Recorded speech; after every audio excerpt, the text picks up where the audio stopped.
ये माइक कर रहा है तो माइक चेक क्लियर है। आ जाइए सभी प्यारे बच्चे को गुड इवनिंग। आ जाइए बाबू, जल्दी जल्दी सब लोग सेशन को ज्वाइन कीजिए। और आज हम लोग सेट नंबर 133 के फुल लेंथ डिस्कशन को कंप्लीट करेंगे। सबसे पहले हम लोग रीजनिंग से स्टार्ट करते हैं। तो देखिए आज का पहला क्वेश्चन अगर हम देखें ना, चलो बहुत बढ़िया। पहला क्वेश्चन ही बच्चा देख लो, नॉन वर्बल है, ठीक है। तो ध्यान से समझोगे। सबसे पहले देखो ये डॉट वाला हिस्सा कहाँ था, तो सर पश्चिम में था। फिर कहाँ गया, तो सर पूरब में गया। फिर कहाँ गया, तो सर पश्चिम से उत्तर, उत्तर से पूरब, पूरब से कहाँ गया, तो सर दक्षिण में गया। यानी ये डॉट वाला हिस्सा इस बार फिर से पश्चिम में आने वाला है। ये वाली ऑप्शन और ये वाली ऑप्शन कैंसिल हो। अब देखो इस ट्रायंगल को, पहले इसका सरफेस का कहाँ था, नॉर्थ ईस्ट में। अब देख लो भाई साहब, ये कहाँ देखने लगे, तो साउथ ईस्ट में। फिर देखो कहाँ देखने लगे, तो साउथ वेस्ट में। फिर देखो कहाँ देखने लगा, तो सर नॉर्थ वेस्ट में। इसका मतलब है कि इस बार इसको कहाँ देखना होगा, तो सर नॉर्थ ईस्ट में। अब देख लो नॉर्थ ईस्ट अगर देखने की बात करेंगे तो बचेगा कौन, ठीक है। एक बार देखा, फिर दो बार उल्टा बना दिया हूं मैं ना। देखिए ये देखेगा इस तरह से, ठीक है। पहले ये रहा, फिर ये रहा, फिर ये रहा, फिर ये रहा और फिर ये घूमा। तो ऑप्शन नंबर ए बच गया और ऑप्शन नंबर बी जो है ना बच्चे, ये कैंसिल हो गया। तो हमारा आंसर क्या हो जाएगा, तो ऑप्शन नंबर ए हो जाएगा। नेक्स्ट क्वेश्चंस की ओर मूव करेंगे और देखेंगे। नेक्स्ट क्वेश्चन बड़ा ही आसान क्वेश्चन होता है। आपको अंग्रेजी शब्दकोश में जिस प्रकार से शब्द दिखाई देते हैं ना, वैसे ही आपको डिक्शनरी के ऑर्डर में इसको सजा देना है। तो चलिए भैया हम लोग सजाने का काम शुरू करते हैं। तो सबसे पहले पीओ क्या है बच्चे, तो पीओ सब में कॉमन है, तो हमने पीओ को हटा दिया। अब T S P L S में से सबसे पहले एल आएगा, यानी ये व्यवस्था 4 से शुरू होगी। अब एल के बाद बात करें तो कौन मिलने वाला है, तो पी मिलने वाला है, यानी 4 के बाद 5 मिलने वाला है। अब देख लो इस दोनों में एस है, तो पहले एस आएगा। एस टी बी है और एस टी एच है, तो एस टी बी पहले आएगा, यानी 3 नंबर, उसके बाद 2 नंबर और लास्ट में 1 नंबर। तो 4 5 3 2 1 चाहिए। 4 5 3 2 1 ऑप्शन नंबर डी में दे रखा है, तो आंसर हम लोग ऑप्शन नंबर डी को करेंगे। देखिए साहस और शौर्य पर्यायवाची शब्द है, तो अशुभ और मनहूस जो होता है ना, वो भी क्या होता है, तो पर्यायवाची शब्द होता है। तो आंसर हमारा बी जाएगा। देख लो कितना खूबसूरत क्वेश्चन है। जैसे जैसे आपने पेपर को फोल्ड किया, आपको सबसे पहले वैसे वैसे पेपर को क्या करना है, तो खोल देना है। अब इस वाले को करोगे तो ये आकृति आपको ऐसी दिखेगी, ठीक है। हमने यहाँ खोल दिया। अब देखो जैसे जैसे हमने पेपर को फोल्ड किया था, तो ये वाला हम ऊपर से नीचे लाएंगे ना, तो ये वाली सर्किल यहाँ आ जाने वाली है। और ये जो बड़ा वाला हिस्सा है, ये बड़ा वाला हिस्सा इधर, और ये छोटा वाला हिस्सा जो है वो इधर आ जाना है। अब पेपर हमारा ऊपर खुलेगा, ज्यों ही पेपर ऊपर खुलेगा ये वाला हिस्सा इस तरह से रिएक्ट करेगा और ये वाला हिस्सा इस तरह से रिएक्ट करेगा। अब ये सर्किल जो है ना, ये यहाँ भी क्रिएट हो जाएगा और ये सर्किल यहाँ भी क्रिएट होगा। जबकि यहाँ पे हम बात करें तो यहाँ 4 सर्किल बनने वाले हैं। जब इस लाइन पे ये बन चुका है, तो इस लाइन पे भी बड़ा वाला हिस्सा नीचे होगा और छोटा वाला हिस्सा जो है ना, ये ऊपर होगा। यानी ये वाली आकृति हमें ढूंढनी है कि ये वाली आकृति हमें कहाँ दिख रही है। अब ध्यान से देखो, अगर हम इसमें बात करें तो देख लो, ये बड़ा बेस है ना और ये भी बड़ा बेस है, लेकिन यहाँ बड़ा बेस के साथ छोटा बेस है, कैंसिल। देखो यहाँ छोटा बेस है, कैंसिल। यहाँ देख लो बड़ा बेस, बड़ा बेस, बड़ा बेस, बड़ा बेस। अब 2 सर्किल यहाँ, 2 यहाँ, 2 यहाँ, 4 बीच में। ऑप्शन नंबर बी को छोड़कर और कोई हो ही नहीं सकता। तो आंसर बच्चे ऑप्शन नंबर बी को लगाओगे। 1 मिनट रुकोगे।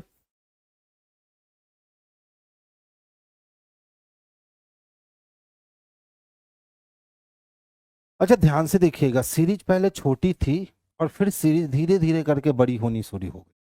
तो सीरीज जब धीरे धीरे करके बड़ा होना शुरू हो जाए ना, तो इसका मतलब समझ लेना कि कहीं ना कहीं उसमें मल्टीप्लिकेशन की क्रिया शामिल हुई ही है। कहीं ना कहीं उसमें मल्टीप्लिकेशन की क्रिया शामिल किसी ना किसी तरह से हुई है, लेकिन हुई है क्योंकि धीरे धीरे ये क्या कर रहा है, तो अपना कद बड़ा कर रहा है। धीरे धीरे अपना कद जो है ना, वो बड़ा कर रहा है। गुड इवनिंग बच्चे।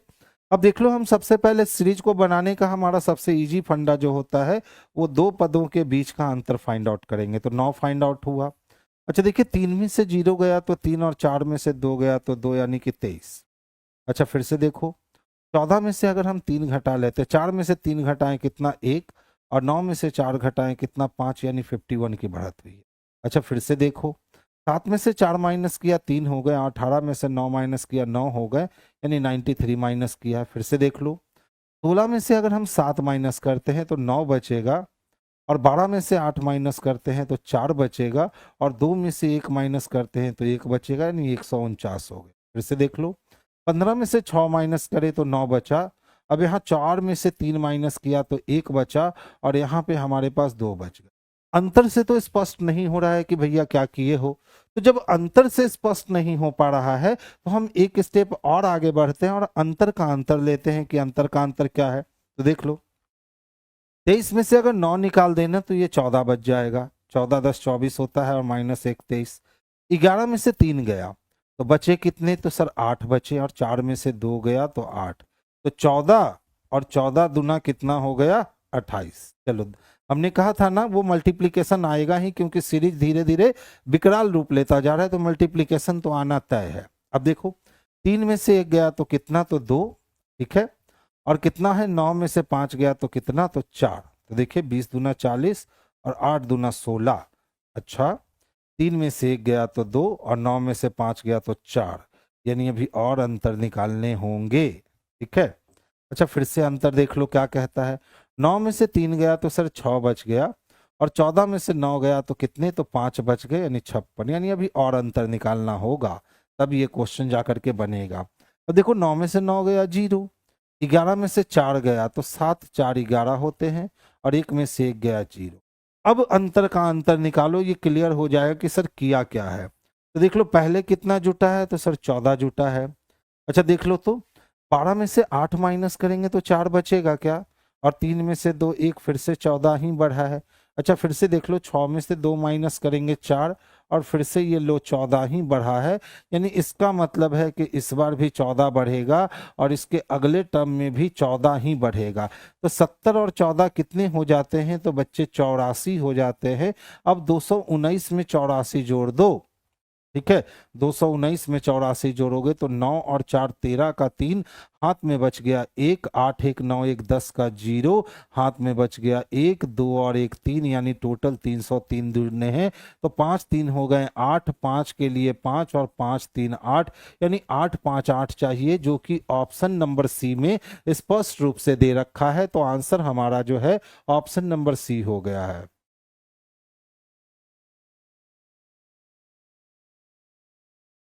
उसके नोटिफिकेशन को पढ़िए, उसका नोटिफिकेशन बड़ा लंबा चौड़ा है, तो उसके नोटिफिकेशन को पढ़िए स्पष्ट रूप से। अब देखो बच्चे, 5 क्या होगा, तो अपनी जगह पे सर पलट जाएगा, यही होगा ना, यानी 5 से शुरू होने वाला है, तो ये 5 तो बचेगा नहीं, ये 5 बच गया, ये 5 तो बचेगा नहीं, ये 5 बच गया। अब देख लो 6 क्या होगा, तो अपनी जगह पे सर पलट जाएगा, ऐसा तो हो ही नहीं सकता है, तो कैंसिल हो गया, यानी ऑप्शन नंबर डी जो है ना बाबू, यही इसके लिए परफेक्ट और सबसे सुटेबल आंसर होगा। नेक्स्ट क्वेश्चंस की ओर मूव करेंगे। पहले 1 2 वाले बच्चे देख लो। कुछ टमाटर आलू हैं, टमाटर को आलू से मिलना है प्याज, एक एक में तैयार नहीं है, गलत हो गया। पॉजिटिव से निगेटिव आएगा नहीं, गलत हो गया। दो निष्कर्ष गलत हैं, दोनों में सेम एलिमेंट है, क्या है, सेम एलिमेंट है। एक सर पॉजिटिव है और एक निगेटिव है, और कुछ के साथ कोई नहीं का केस है, तो या तो के केस में जाएगा, या तो एक या तो दो किस में दे रखा है, तो ऑप्शन नंबर बी में दे रखा है। तो आंसर बच्चे हम लोग ऑप्शन नंबर बी को लगा लेंगे। अब चाहो तो आप वेन डायग्राम के माध्यम से भी इसको बना सकते हो। देख लो, जितने भी आलू थे ना हमारे पास, उसका कुछ हिस्सा किसका था, तो प्याज का था, और कुछ प्याज क्या थे, तो टमाटर थे, कुछ प्याज क्या थे, टमाटर। पहले कहता है कि सर कुछ टमाटर आलू हैं, तो सबसे पहले ध्यान से देखोगे तो टमाटर यहीं खत्म हो गया और आलू यहां खत्म हो गया, यानी कुछ टमाटर आलू नहीं दिख रहा है। दूसरा कहता है कोई भी टमाटर आलू नहीं है, तो कोई टमाटर आलू नहीं है नहीं कह सकते हैं, क्योंकि यहाँ पे क्या है, तो इंटरकनेक्टिविटी है, और इंटरकनेक्टिविटी में पॉजिटिव बोलो तब भी गलत, निगेटिव बोलो तब भी गलत, सिर्फ पॉसिबिलिटी सही होता है, ठीक है। हमेशा याद रखना। तो यहाँ हम कोई नहीं, कुछ भी नहीं कह सकते आलू टमाटर के बीच में, क्योंकि यहाँ दुश्मनी नहीं है बच्चे, यहाँ इंटरकनेक्टिविटी है। और जब भी दो बेन के बीच में इंटरकनेक्टिविटी हो तो आप पॉजिटिव कहो या आप निगेटिव कहो, हर स्थिति में वो क्या हो जाते हैं, गलत हो जाते हैं। तो ये छोटी छोटी घटनाओं को अगर माइंड में रखोगे ना तो कभी भी आपसे सेलुलिज्म गलती नहीं होगा, आप 100% एक्यूरेसी के साथ इसको बना सकते हो। अच्छा ध्यान से देखिएगा, तो अगर हम 19 में 1 की कमी कर ले तो 18 होगा क्या? और 1 को 27 मानकर 2 की कमी कर दे तो 25 आएगा। 13 में अगर हम 3 की कमी कर दे तो 10 मिलेगा क्या? और 16 में 4 की कमी कर दे तो 12 मिल जाएगा। इसी तरह 12 में 5 की कमी कर दे तो 7 मिल जाएगा। हम 5 दे रखा है तो 26 5 31 भी समझ सकते हैं ना। और 31 में अगर 6 की कमी कर दे तो 25 मिल जाएगा। यानी 1 से लेकर के 6 तक बस घटा दिया है। आप भी घटा दो, किसके लिए चाहिए? पीपल के लिए चाहिए। तो 16 में 1 घटा तो 15, 15 के लिए ओ भैया ये वाली ऑप्शन तो गई। अब देखो 5 में से 2 गया तो 3, यानी ओ के साथ सी चाहिए, तो ये वाली ऑप्शन गई। अब सबको मत लिखो, देख लो अनकॉमन कहाँ है।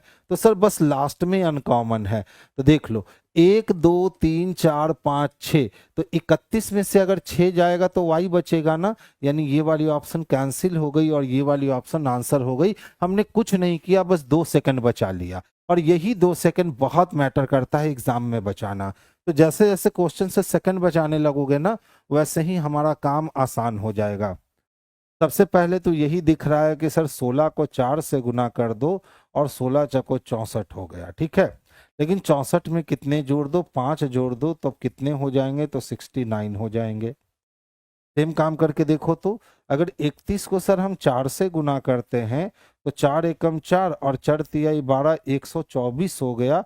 लेकिन 124 में 5 नहीं जोड़ा है, 20 जोड़ा है। कुछ और किया है क्या? 64। अगर हम 11 निकाल लें तो मिल जाएगा, 11 निकाल लें तो मिल जाएगा। हाँ बाबू किया तो है, देख लो ना आराम से। पहले कितना से गुना? 4 से गुना। फिर जो पहली संख्या दी गई थी ना, ये जो पहली संख्या दी गई थी, ठीक है, इसमें से 11 की कमी कर दी और साथ में जोड़ दिया। तो देख लो अब कितने हो गए? तो 64 और प्लस 5 हो गए, यानी कि ये 69 हो। इसी तरह से देखो पहली संख्या कौन है? 31 है। इसमें 31 में से 11 माइनस, तो 31 में से 11 माइनस करोगे तो 20 होगा। तो 124 में उसने 20 को जोड़ दिया और इस तरह से वो 144 लिख। आपको भी बस सेम प्रोसेस करना है, आपका आंसर आपके पास आ जाएगा। तो देखो तो कितना दे रखा है? 24 दे रखा है ना। पहले 24 को अगर 4 से हम मल्टीप्लाई करें तो 24 चौको 96 हो जाएगा। प्लस कितना प्लस करना है सर? तो भैया कुछ नहीं करना है, 24 में से 11 को माइनस कर देना। तो 24 में से 11 को माइनस करोगे 13 बचेगा। तो 96 में हम लोगों को 13 ऐड कर दे, ठीक है। तो देख लो 6 3 कितने हो गए? 9 हो गए। 9 1 10, 109 चाहिए, जो कि ऑप्शन नंबर बी में स्पष्ट रूप से देखने को मिल रहा है। तो बड़ा अच्छा क्वेश्चन था एकदम, बिल्कुल पहली बार में तो लगा कि एकदम झुनझुना वाला क्वेश्चन दिया है, 5 जोड़ा है। लेकिन दूसरी बार में पता चला कि नहीं सर 5 नहीं जोड़ रहा है, पहली संख्या में 11 माइनस करके जो आ रहा है ना वही जोड़ रहा है। तो इसको अच्छा क्वेश्चन बच्चे कहा जा सकता है। अब देखिए जैसे जैसे पेपर को फोल्ड किया वैसे खोल लो ना। तो सबसे पहला काम जो आप करोगे ना, तो यहाँ पे ये ट्रायंगल इस तरह से रिएक्ट करेगा, ठीक है। अब फिर यहाँ पे ये ट्रायंगल इस तरह से और यहाँ पे ये ट्रायंगल इस तरह से रिएक्ट करेगा। सिर्फ इतना ही में खोजो कहाँ है, ठीक है। तो देखो ये वाला तो घर चला गया, ये वाला भी घर चला गया, ये वाला भी घर चला गया, बस यही बच गया। अब आगे सोचने की उतना जरूरत नहीं है, एकदम दिमाग लगाना है इस टाइप के क्वेश्चंस में और कोशिश करना है हम जितना जल्दी बना सके उतना हमारे लिए गेम जो होगा ना हमारे अंडर में होगा। कुछ नहीं किया, देख लो 9 को 2 से गुना किया तो 9 दूना 18 हो गए और 18 में अगर 3 को ऐड कर देंगे ना तो 18 3 21 मिल जाता है ये संख्या। इसी तरह से देख लो 11 को 2 गुना किया तो 11 दूना 22 हो जाएंगे। अगर 22 में हम 3 ऐड कर देना तो 22 3 25 मिल जाता है, ये वाली संख्या। तो अब क्या करोगे आप, 17 को 2 से गुना करोगे, 17 दूना कितने हो जाएंगे 34, और प्लस 3 को ऐड करोगे तो 34 और 3 37 हो जाएंगे। 37 किसी में दे रखा होगा तो वही आंसर होगा, इसका आंसर 37 हो जाएगा। दिया है क्या, नहीं दिया है कहीं भी ऑप्शन, तो इसका आंसर बाबू क्या हो जाएगा, तो 37 हो जाएगा। शायद आपके पास ऑप्शन दिया होगा, हमारे वाले सिस्टम में ऑप्शन नहीं दे रखा है, तो इसका आंसर कितना हो जाएगा, तो 37 हो जाएगा। आगे वाले को करने की कोई ज़रूरत नहीं है, जब दो में सेम काम हो रहे हैं तो तीसरे में भी 100% सेम काम होंगे, आगे बना करके टेंशन लेने की ज़रूरत नहीं है। अच्छा देख लो यहाँ, 1 2 3 4, 4 तो आपको यहां से मिल गए। अब यहां से देखो ये 3 मिलेगा ना, तो 3 3 3 6, 6 3 9, और 9 3 12, तो 12 और 4 कितने 16, 16 के बाद ये 17, ये 18, ये 19, ये रहा 20, ये रहा 21, ये रहा 22, ये रहा 23, ये रहा 24, ये रहा 25, और ये रहा 26। लेकिन इसके मिलने से और अब कोई नया ट्रायंगल बन नहीं रहा है, तो आंसर 26 ही लगा देना, यानी ऑप्शन नंबर डी को लगा देना, यही इसके लिए बेस्ट और सबसे सुटेबल आंसर है। देख लो पहला फिगर ही मिल गया, ध्यान दोगे।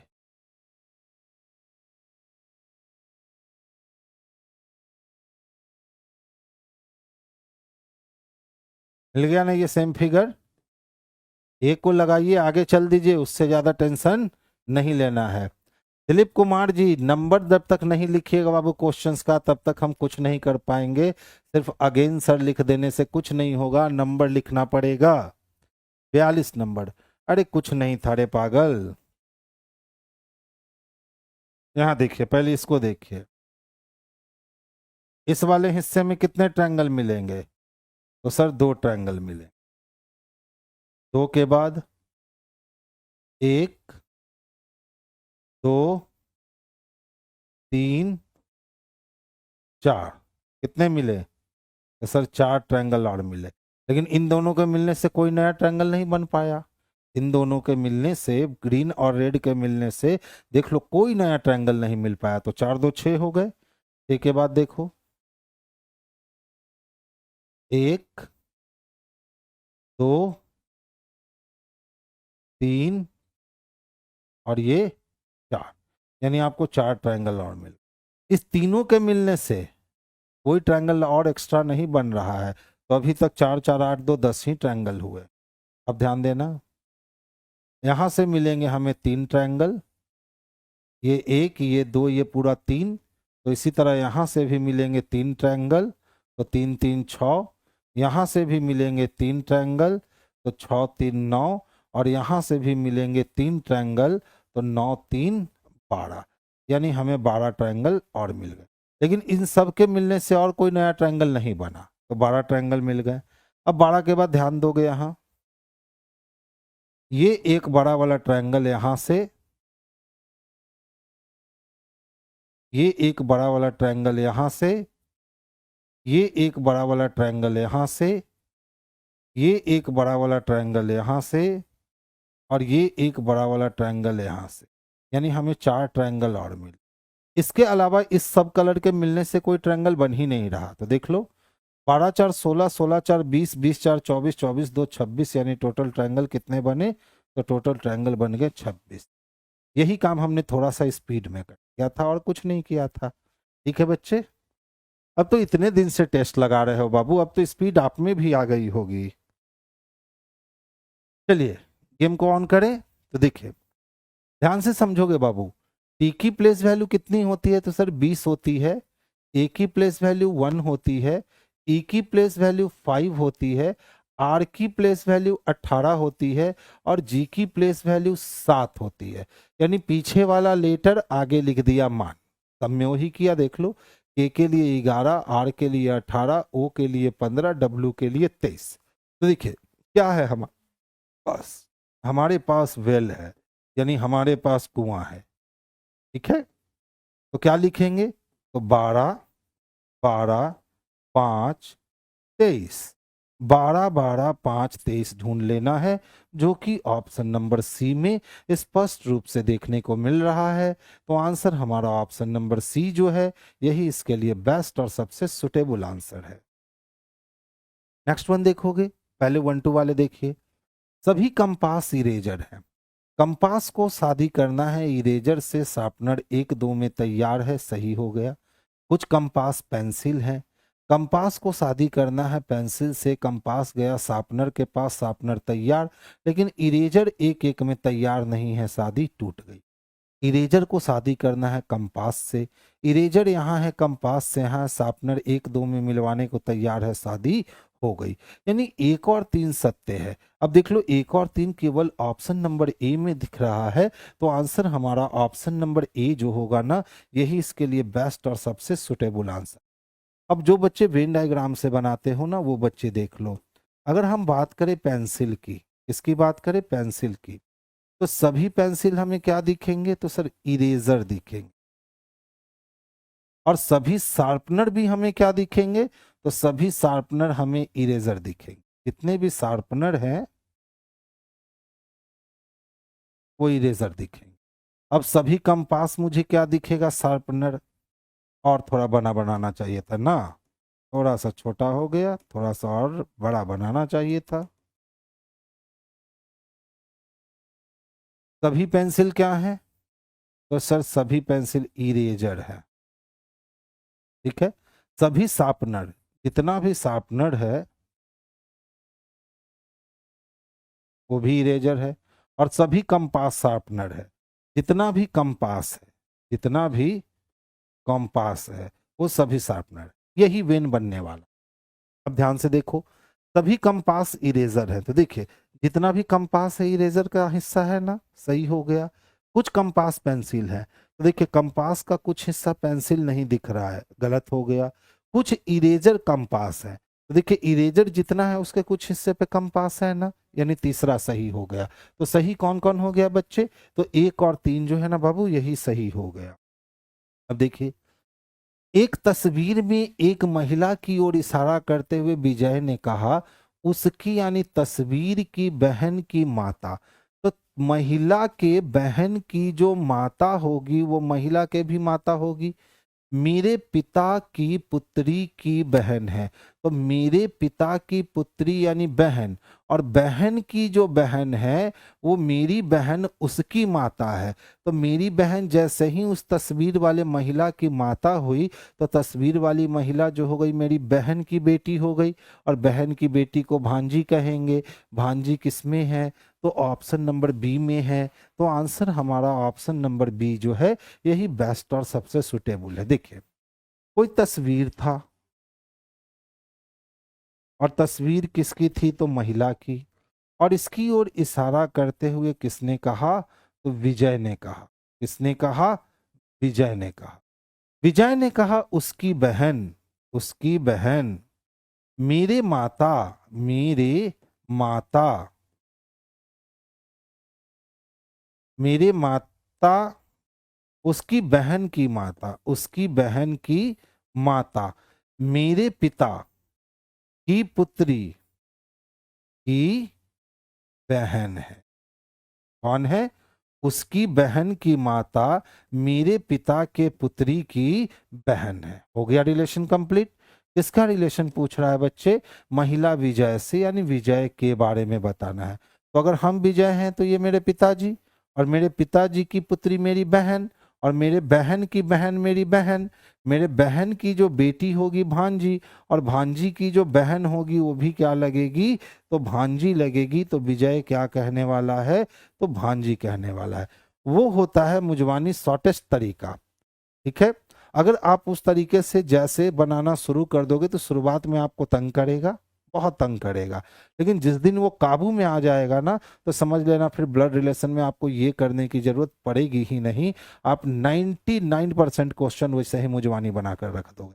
लेकिन हाँ, उसको समय देना होगा, थोड़ा सा समय दो उसको, फिर वो आपका हो गया। और एक बार आपका हो गया तो आप इस फिगर से मुक्त हो जाओगे, क्योंकि इसमें क्या होता है ना, दोहरी मार होती है। एक बार फिगर बनाएंगे, एक बार रिलेशन पढ़ेंगे, उसमें फिगर बनाने का झंझटे खत्म है। एक बार बस रिलेशन को पढ़िए, अपना आंसर दीजिए। अब देखो, कहता है सर बतला दो ये जो आकृति हमने दिया है ना, आप घुमा नहीं सकते हो इसको, और बिना घुमाए बताओ कि इस चारों में से कौन सा हिस्सा उसमें जाकर के सेट हो जाए। तो देखिए, तो अगर हम हिस्से को सेट करने का कोशिश करें,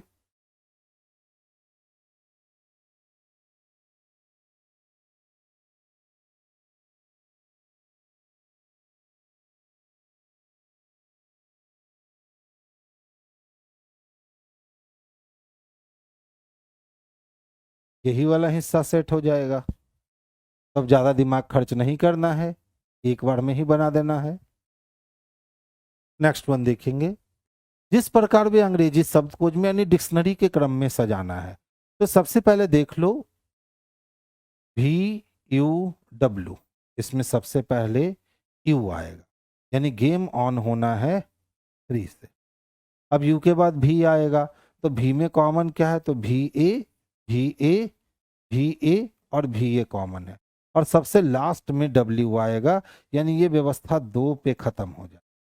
सारा व्यवस्था इसको छोड़कर 3 से शुरू और 2 पे खत्म है। अब चलिए भी वाले की बात करें, भी ए वाले की बात करें, तो सबसे पहले एल आना चाहिए, यानी कि सर 6 नंबर आना चाहिए।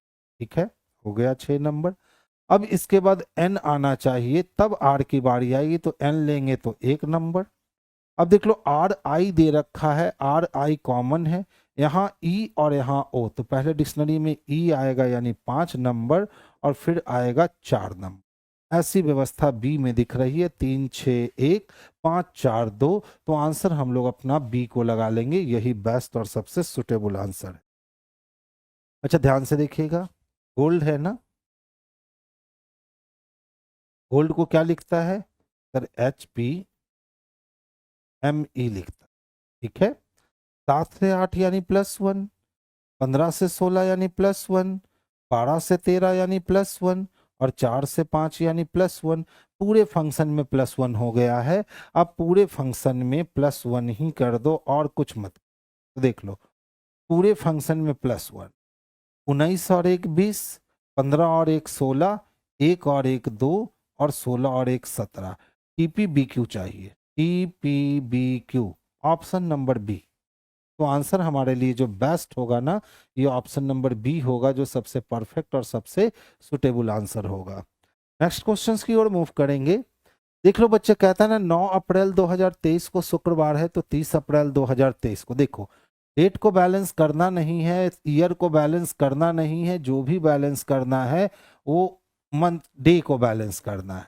कुछ नहीं करेंगे, बड़े डेट में से छोटे वाले डेट को घटा देंगे, बच गया टोटल हमारे पास 21, उसको दे देंगे 7 से भाग, और शेषफल को कर लेंगे जमा, तो 7 21 और शेषफल जमा हो गया 0। यानी फ्राइडे में अगर हम 0 दिन ऐड करते हैं, तो फिर से हमारा आंसर जो हो जाता है वो फ्राइडे ही हो जाता है, यानी ऑप्शन नंबर डी इसके लिए बेस्ट और सबसे सुटेबल आंसर हो जाता है। 7 मित्र PQRSTU भी में प्रत्येक की आयु भिन्न भिन्न। कितने लोग हैं, तो 7 लोग, 1 2 3 4 5 6 और ये 7। अब देख लो प्रश्न क्या कहता है, P केवल U और R से बड़ा है। तो P जब केवल U और R से बड़ा है, तो U यहाँ R यहाँ, ऐसा भी हो सकता है कि R यहाँ और U यहाँ, लेकिन P बड़ा तो है, लेकिन किससे, तो केवल Q और U और R से ही बड़ा हो सकता है, R U से बड़ा है। लीजिए, अब हटा दिया, इसका माजरा ही खत्म कर दिया। उसने अगले लाइन में स्पष्ट कर दिया कि सर R जो है ना वो U से बड़ा है। आगे चलिए, Q S से तो बड़ा है लेकिन T से छोटा है, तो Q जो है ना वो S से बड़ा है लेकिन T से छोटा। अभी 4 प्लेस में से 3 प्लेस कोई भी कब्जा कर सकता है, T सबसे बड़ा नहीं, तो T को हम 1 नंबर पे रख नहीं सकते, तो T को हमने 2 नंबर पे रखा, उसके नीचे Q आया और उसके नीचे S आ गए। अब कहता है कितने लोग की आयु Q और R के मध्य में है, तो देख लो बच्चे, Q और R के मध्य में बस 2 लोगों की आयु है। अब 2 ऑप्शन ढूंढ लो जो कि ऑप्शन नंबर डी में स्पष्ट रूप से दिख रहा है, तो आंसर हमारा ऑप्शन नंबर डी हो जाएगा। पीडीएफ कैसे मिलेगा, इसके लिए बच्चे आपको टेस्ट देना पड़ेगा, या तो ऑनलाइन मोड में आकर टेस्ट दे लो या तो आप ऑफलाइन मोड में टेस्ट दे लो। ऑफलाइन मोड में टेस्ट हमारे तीनों ब्रांचेस पे चलते हैं और ऑनलाइन मोड में आपको ये test platform test series app पर मिलता है। प्ले स्टोर से जाकर के प्लेटफॉर्म टेस्ट सीरीज जो आप वहां पे डाउनलोड कर लो, आपको सारे टेस्ट के ऑप्शन वहां मिल जाएंगे। नेक्स्ट वन देखो, देखो ये तो एकदम आसान सा क्वेश्चन हो गया। अब सोचो, हम पहले एक हिस्से को सोचते हैं, तो एक हिस्से को सोचेंगे तो ये सर्किल इधर आएगा और ये वाला हिस्सा इधर आएगा, जबकि ये सर्किल यहाँ से ऐसे घूमेगा और ये वाला हिस्सा ऐसे घूमेगा। पहले एक हिस्से को ही सोचो। तो देखो इसमें तो संभव नहीं ना है, क्योंकि इसमें ऊपर मुंह खुला हुआ है, इसमें आमने सामने है, संभव है।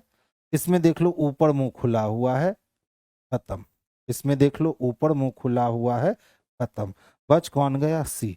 हमारे पास एग्जाम में इतना टाइम रहेगा ही नहीं कि हम लोग जो है ना पहले इस पूरे फिगर को बनाएं, उसके बाद हम अपने ऑप्शन में ढूंढें। एग्जाम में इतना समय रहेगा ही नहीं, तो वहां आपको अपने दिमाग की बत्ती जला करके काम करना होगा, तो आप नॉन वर्बल को फास्ट बना सकते हो।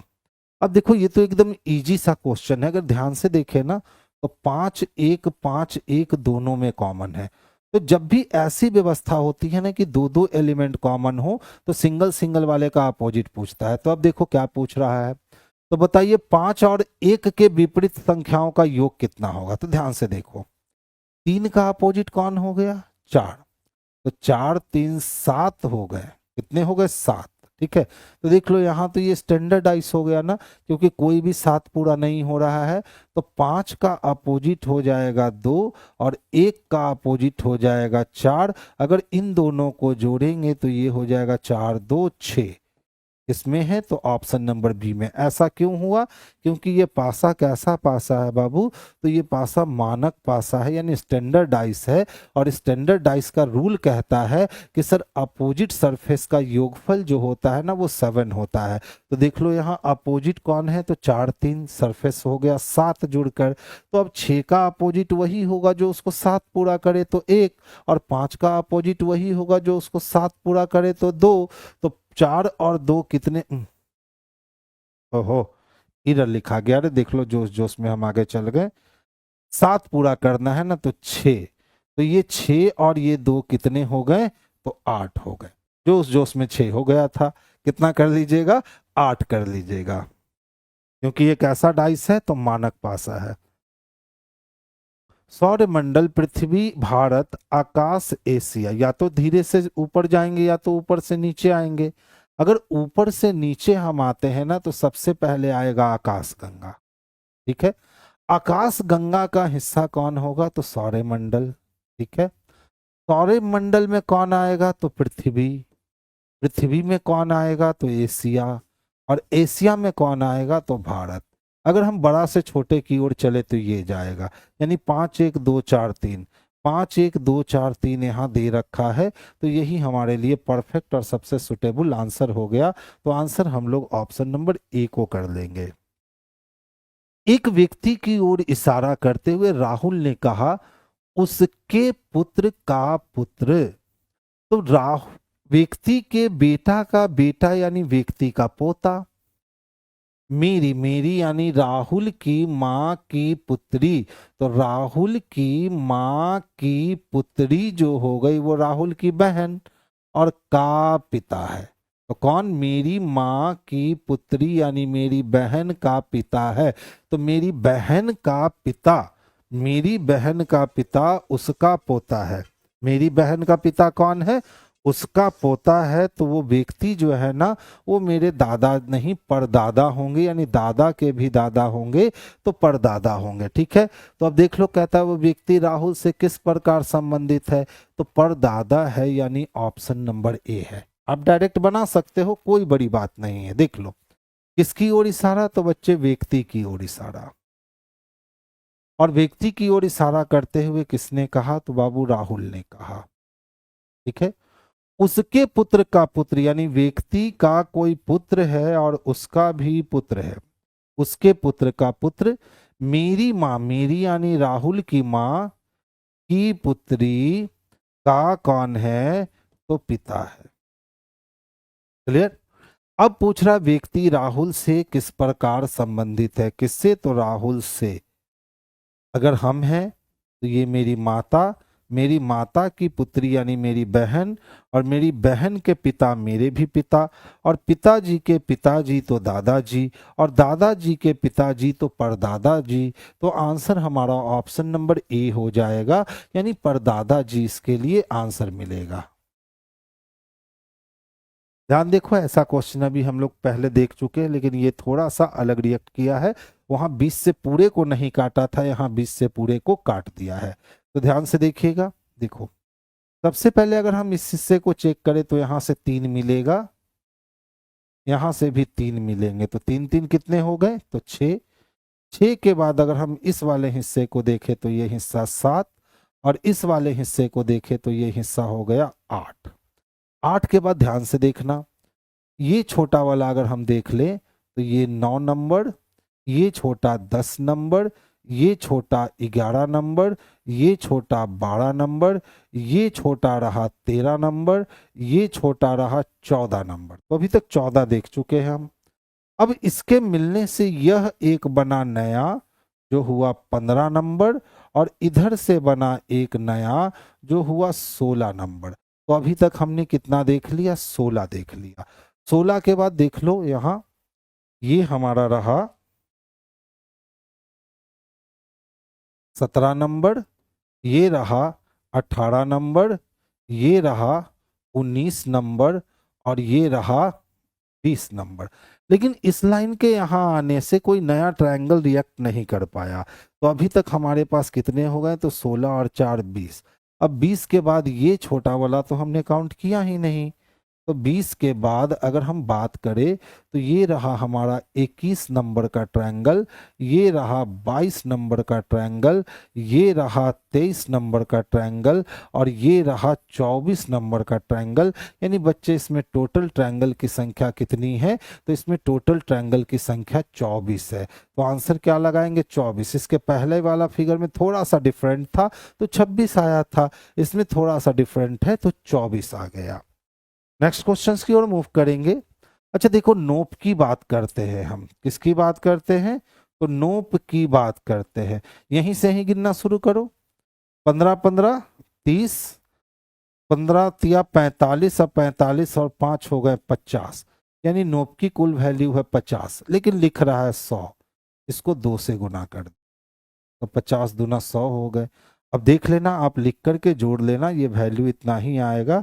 अब जब हमें पता है कि सबका वैल्यू कितना होता है, तो हर बार हम लिखकर कितना जोड़े, कभी कभी बिना लिखे भी जोड़ो, मजा आएगा।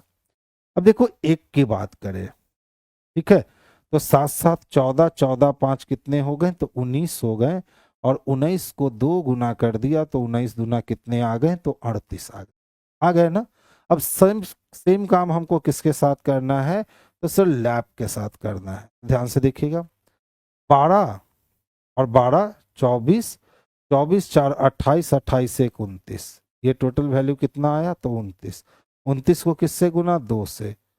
9 दूना 18 का 8, हाथ में 1, 2 दूना 4 1 5, यानी वैल्यू 58 आना है, जो कि ऑप्शन नंबर बी में हमें स्पष्ट रूप से देखने को मिल रहा है। तो आंसर हम लोग बच्चे ऑप्शन नंबर बी को करेंगे, जो बेस्ट और सबसे सुटेबल है। देखिए, आकाश गंगा, पृथ्वी और चंद्रमा, तो ये पूरा क्या हो गया, तो आकाश गंगा हो गया। पृथ्वी आकाश गंगा का एक हिस्सा है, और चंद्रमा भी आकाश गंगा का हिस्सा है। पृथ्वी ग्रह है, चंद्रमा उपग्रह है, तो दोनों एक दूसरे के अंदर नहीं हो सकता है। और ये व्यवस्था किस में दिखेगी, तो ऑप्शन नंबर सी में दिखेगी। तो आंसर हम लोग सी को कर लेंगे। 7 मित्र कृति, सिया, अमिता, प्रीति, दीपिका, जीत और परी में से प्रत्येक ने एक परीक्षा में भिन्न भिन्न अंक प्राप्त किए। अब कहता है परी ने कृति से अधिक परंतु सिया से कम अंक प्राप्त किए। तो अगर हम परी की बात करते हैं, तो परी की बात करें तो परी ने कृति से अधिक, परी ने कृति से अधिक परंतु सिया से कम अंक प्राप्त किए। दीपिका ने प्रीति से कम, तो दीपिका ने प्रीति से कम, कोई दीपिका थी, उसने प्रीति से कम परंतु अमिता से अधिक अंक प्राप्त किए। देखिए अभी दोनों में से कहीं किसी का संपर्क नहीं है। अब कहता है कृति ने प्रीति से अधिक अंक प्राप्त किए, तो कृति किसके ऊपर है? तो सर प्रीति के ऊपर है।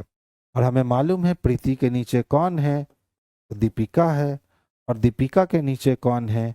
तो अमिता है। यानी 6 लोग की व्यवस्था करने को कहा और 6 लोग की व्यवस्था हमने कर लिया। कहता है किसने परी से अधिक अंक प्राप्त किए? तो सिया ने बच्चे परी से अधिक अंक प्राप्त किए।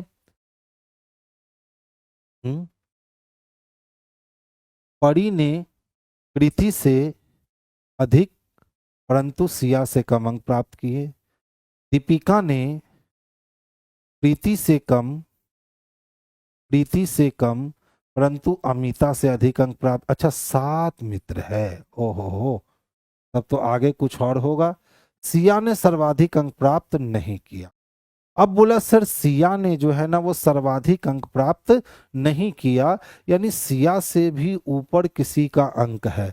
तो सिया से ऊपर अगर किसी का अंक है तो वो सिया से ऊपर कौन हो सकता है? तो एक जीत है, वही हो सकता है। तो जीत ने सर्वाधिक अंक प्राप्त किए। अब कहा किसने परी से अधिक अंक प्राप्त किए? तो परी से अधिक अंक सिया ने भी प्राप्त किए और परी से अधिक अंक जीत ने भी प्राप्त किए। सिया दिया नहीं है तो जीत देना पड़ेगा। जीत किसमें है बच्चे? तो ऑप्शन नंबर बी में है। बस हमसे एक लाइन जो है ना, यहाँ हमने ये पढ़ा ही नहीं था, हमें लगा 6 लोग की व्यवस्था है, जबकि व्यवस्था कितने की थी? तो 7 लोगों की व्यवस्था थी। किसी कोड में अक्षर P Q R S T को 4, 5, 10, 12, 15 को निरूपित करता है। चलिए भैया, तो Q माइनस एस बराबर 2s और T equal to R plus S plus 3 है, तो P plus R minus T का मान बतलाइए कि क्या होगा। तो Q कितना अंक प्राप्त करता है? देख लो, समीकरण को तोड़ना है। Q minus S equal to 2s पहला, और T बराबर R प्लस एस प्लस 3 है, तो P plus R minus T, P plus R minus T का मान क्या होगा? बस सबका मान पुट कर लो, आपका काम हो जाएगा। तो Q का मान कितना है? तो सर 5 है, माइनस S का मान कितना है सर? तो 12 है, बराबर कहता है कि 2s होगा, यानी कि ये 24 होगा। 2s होगा यानी कि 24 होगा। किसी कोड में अक्षर P Q R S T संख्या 4, 5, 10, 12 को निरूपित करता है। यह ज्ञात नहीं है कि कौन सा अक्षर, अच्छा कौन सा अक्षर कौन सी संख्या को निरूपित करता है। बाबू रे ये तो एकदम ट्विस्ट दे दिया। कौन सा क्वेश्चन कौन सी संख्या को निरूपित करता है, इसकी जानकारी नहीं दी गई है। यानी अब हमें यहाँ वेरिएशन रख रख करके क्या करना होगा? तो चेक करना होगा। तो देखो पहला वेरिएशन हमने लिया कि उसके प्लेस के अकॉर्डिंग, तो ये बात हमारी बनी ही नहीं, ठीक है। अब दूसरा वेरिएशन लेते हैं। मान लो हम कह लेते हैं कि 2s के बराबर चाहिए, 2s के बराबर, तो q को हमें सबसे बड़ा मान देना होगा। तो मान लो हमने q को 15 का मान दे दिया, ठीक है, और यहाँ पे से हमने कितना निकाल दिया? तो 5 निकाल दिया।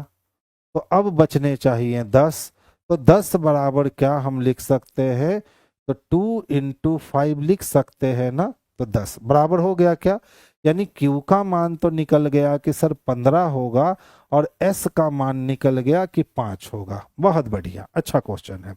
अब देखो S का मान तो हमें मालूम चल चुका है ना कि सर S का मान कितना होना है? 5 होना है, ठीक है। अब कहता है R प्लस एस प्लस 3, तो 5 3 कितने? 8। अब मेरे पास मान क्या क्या बचे हुए हैं? तो 15 को हम ले नहीं सकते हैं क्योंकि 15 Q के लिए है। हम 5 को ले नहीं सकते हैं क्योंकि 5 हमने S के लिए लिया है। अब बच गए R और T। तो R और T के लिए हम लोग ये 3 मान ले सकते हैं। R और T के लिए हम लोग ये 3 मान ले सकते हैं। तो टी इक्विवेलेंट हो जाएगा इसके बराबर। तो 5 3 8 हो गया ना। अच्छा बताओ, अगर हम टी का मान 12 दे देते हैं तो आर का मान अगर हम 4 दे देते हैं तो देखो तो 5 4 9 3 12 बैलेंस कर गया क्या? यानी सबका मान स्पष्ट रूप से निकल करके आ गया। अब देखो पी के लिए हमने मान जो बच गया वही होगा। तो पी के लिए हमारा मान 10 हो गया, आर के लिए हमारा मान 4 हो गया और टी के लिए हमारा मान 12 हो गया। तो 10 और 4 14 में से 12 को अगर हम लोग निकाल देंगे ना तो आंसर हमारा 2 बचेगा। एकदम लाजवाब क्वेश्चन जिसको कहते हैं ना। समझ लो भैया, अगर प्रेजेंस ऑफ माइंड नहीं लगा अचानक से एग्जाम में और ऐसा क्वेश्चन दे दिया, अगर ऐसा क्वेश्चन दे दिया और आप अगर थोड़ा परेशान चल रहे हो तो मत छूना। अगर आप जॉली मूड में हो ना तभी बनाना। बहुत ही बेहतरीन क्वेश्चन है और बहुत ही अच्छा क्वेश्चन है, बस टाइम टेकिंग क्वेश्चन है। अब हर बार ये मान आप रख लोगे ऐसे सोच करके, ये हर बार संभव नहीं हो सकता है। अगर माइंड कूल रहेगा तभी आप ये कर पाओगे कि भैया क्यू में से एस को घटाएंगे तो 2 एस आएगा और हमारे पास इतना ही मान है तो हम किसको फीड कर दे कि हम इसको एडजस्ट कर सकते हैं। तो ये काफी अच्छा क्वेश्चन है, इसको कहते हैं मैथमेटिकल रीजनिंग। देखिए क्या कहता है, उस बक्से का चयन करें जिसे निम्नलिखित पत्रक को रेखाओं पर मोड़कर बनाया जा सकता है। अब देख लो भैया 2 3 6 कहता है, 2 और 5 अपोजिट है, 3 और 6 अपोजिट है। तो 3 और 6 अपोजिट है, यहाँ 3 और 6 साथ में हो ही नहीं सकते। अब कहता है 1 4 3, तो देख लो भाई साहब 1 और 4 अपोजिट है, यहाँ 1 और 4 साथ में है, हो ही नहीं सकता है। कहता है 6 3, अब देख लो 6 और 3 अपोजिट है, 6 3 हो ही नहीं सकता है। अब कहता है 6 2 4, तो 6 2 4 बन सकता है, यानी केवल डी बनेगा। तो आंसर हमारा ऑप्शन नंबर डी जो है ना बाबू, यही इसके लिए बेस्ट और सबसे सुटेबल आंसर है।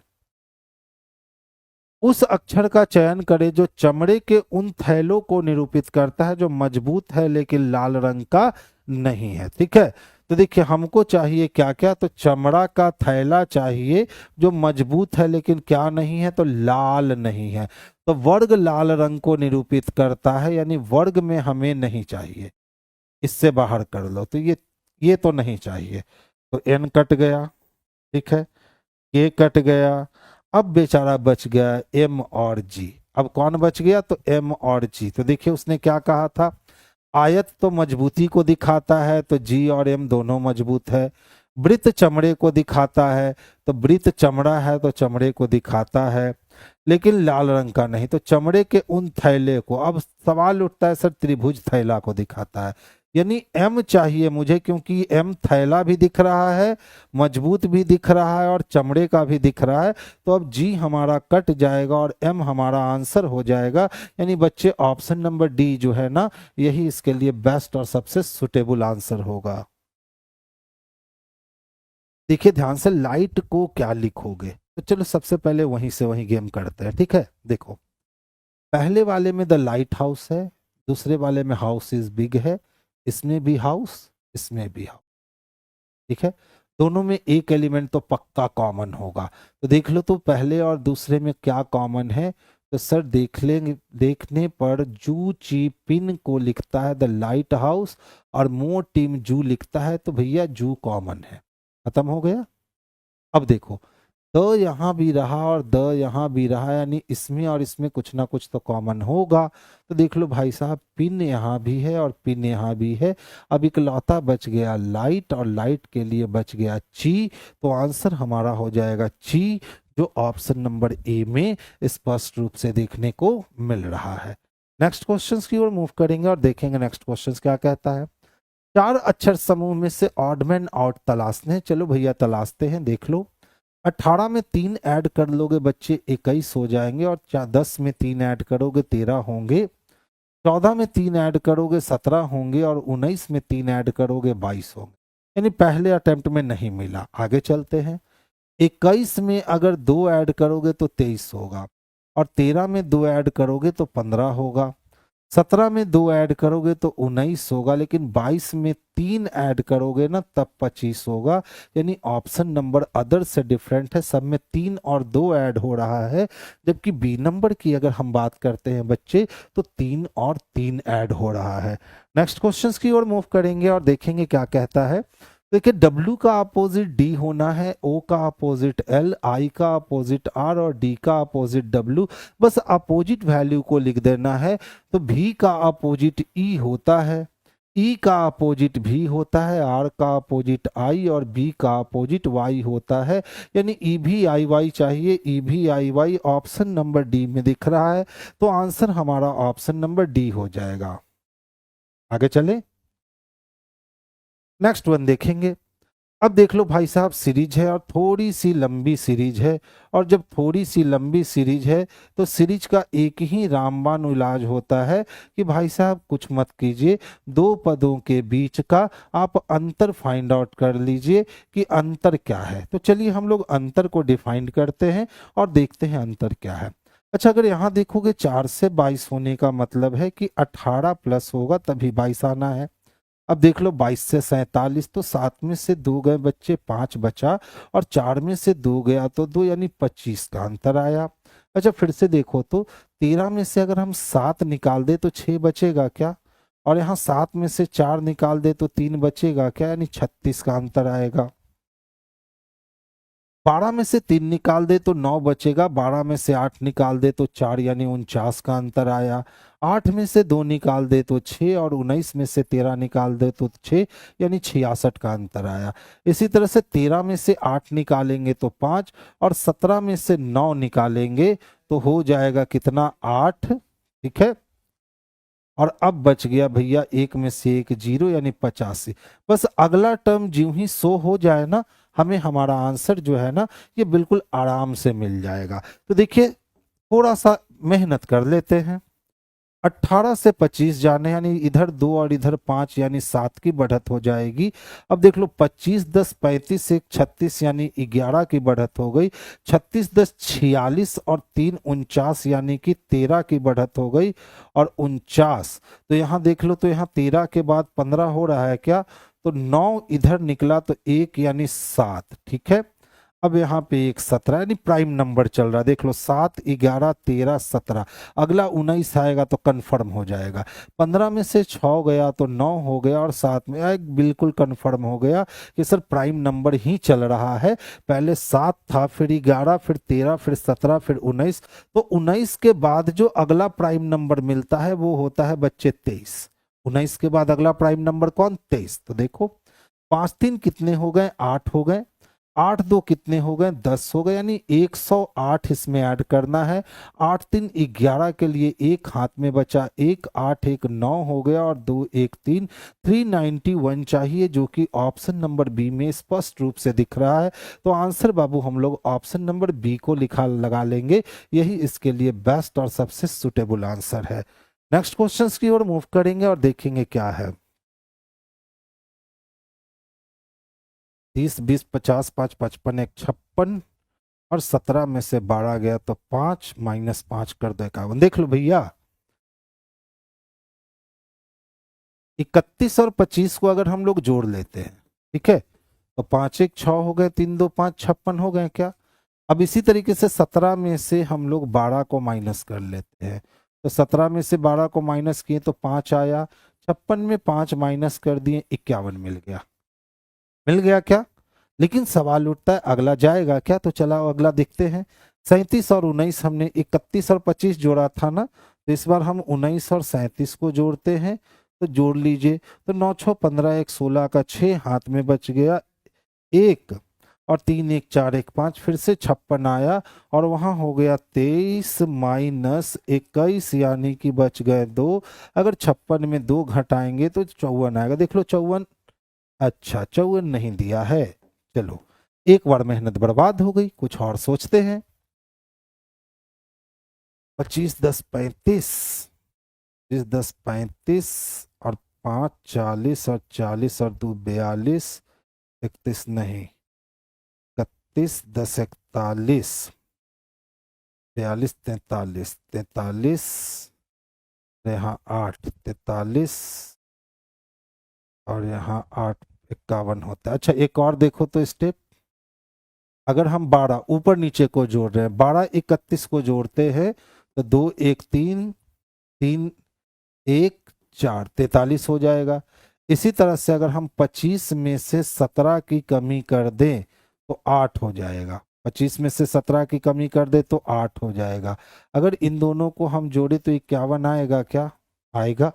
अच्छा दूसरा को देखते हैं, ऊपर नीचे किया है ना, अगर हम 23 को और 19 को जोड़ लेते हैं तो 9 और 3 12 का 2 हाथ में 1 2 1 3 3 1 4 42 हो जाएगा।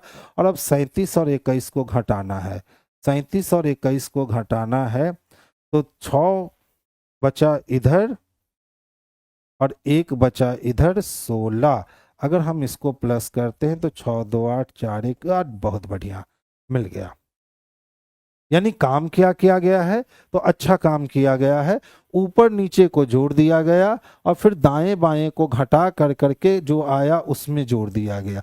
सेम काम कर दो, ऊपर नीचे को जोड़ दो भैया, 22 और 15 को जोड़ दो तो 22 और 15 को 7 और 3 37 हो गए। अब क्या करना है तो 39 में से 27 को माइनस करना है तो 9 में से 7 गया, 2 बचा और ये 1 बचा, दोनों को जोड़ दीजिए, 7 2 9 3 1 4 49 आंसर हो जाएंगे। यानी ऑप्शन नंबर सी जो है ना बाबू, यही इसके लिए बेस्ट और सबसे सुटेबल आंसर होगा। तो आंसर बच्चा हम लोग ऑप्शन नंबर सी को कर लेंगे। अच्छा क्वेश्चन था, हाँ बिल्कुल टाइम टेकन क्वेश्चन था। अब देखिए प्लस का अर्थ घटाना है तो प्लस का अर्थ तो घटाना है। फिर कहता है डिवीजन का अर्थ सर योग है, तो डिवीजन का अर्थ योग है।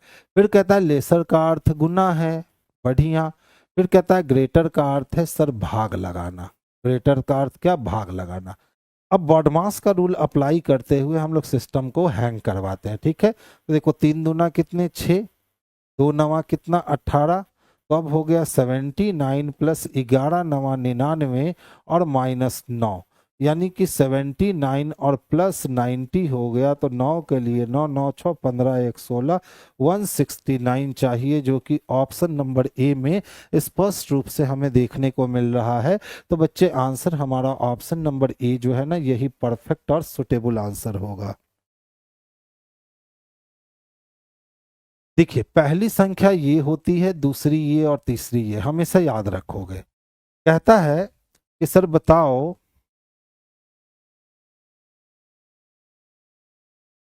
यदि सभी संख्याओं को आरोही क्रम में व्यवस्थित किया जाए, आरोही का मतलब असेंडिंग ऑर्डर, आरोही क्रम में व्यवस्थित किया तो कितनी संख्याओं का स्थान अपरिवर्तित रहेगा? देखो सबसे छोटी संख्या कौन है? 159, तो हम यहाँ 159 लिखेंगे, परिवर्तित हो गया।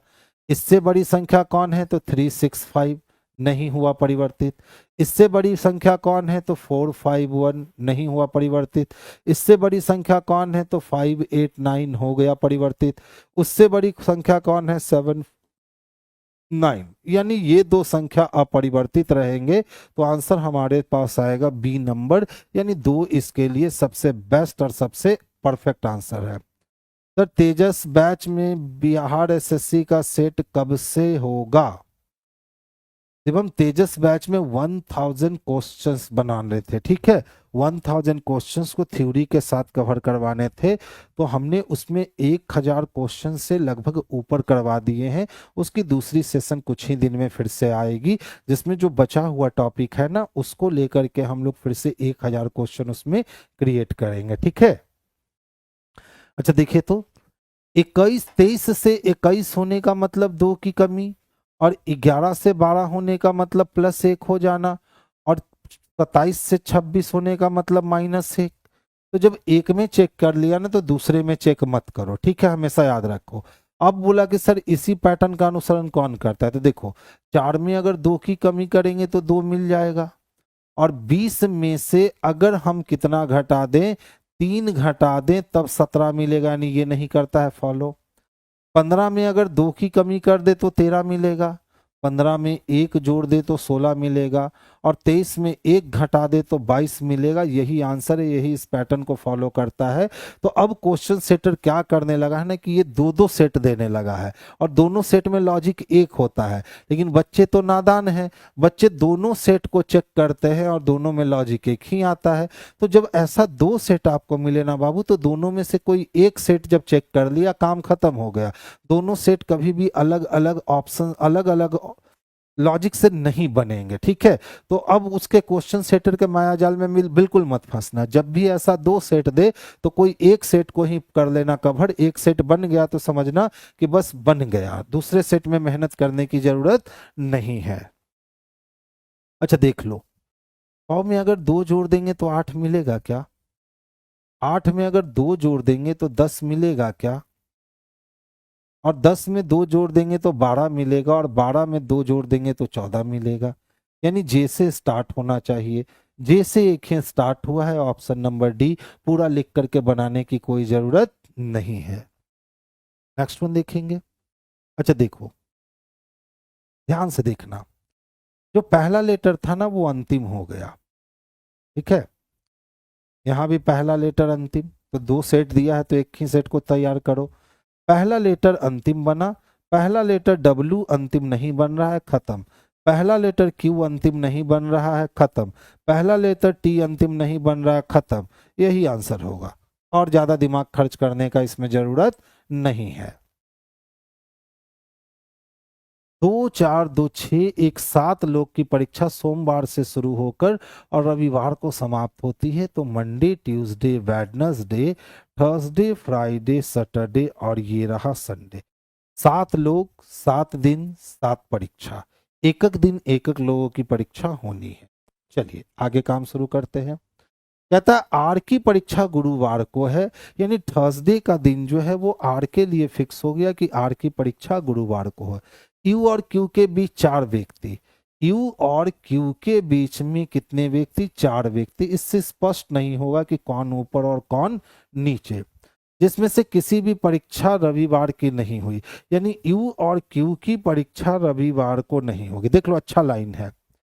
यू और क्यू के बीच ठीक 4 व्यक्ति की परीक्षा हुई है, जिनमें से किसी की भी परीक्षा रविवार को नहीं हुई है, यानी यू और क्यू की परीक्षा रविवार को नहीं हो सकती है। तो अब यहां से हम गेम शुरू कर सकते हैं। तो देखो, अगर हम यहाँ क्यू को रखें तो 1 2 3 4 रख के यू रख सकते हैं, लेकिन अगर यहां हम क्यू को शुरू करें तो 1 2 3 4 करके यू नहीं रख सकते।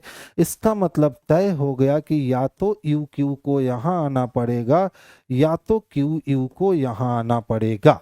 आगे चल दीजिए। पी की परीक्षा एस से ठीक पहले। अब देखो, एस से ठीक पहले तो एस को यहां रख नहीं सकते, क्योंकि उसके ठीक पहले पी हो नहीं सकता। एस को यहां रख नहीं सकते, तो अब एस के लिए बस वेडनेसडे बचा, क्योंकि कहा है कि पी की परीक्षा एस के ठीक पहले हुई है। आगे चलिए। भी की परीक्षा शुक्रवार को नहीं है। अब भी की परीक्षा जब बच्चे शुक्रवार को नहीं है, तो अब भी की परीक्षा रविवार को हो सकती है ना।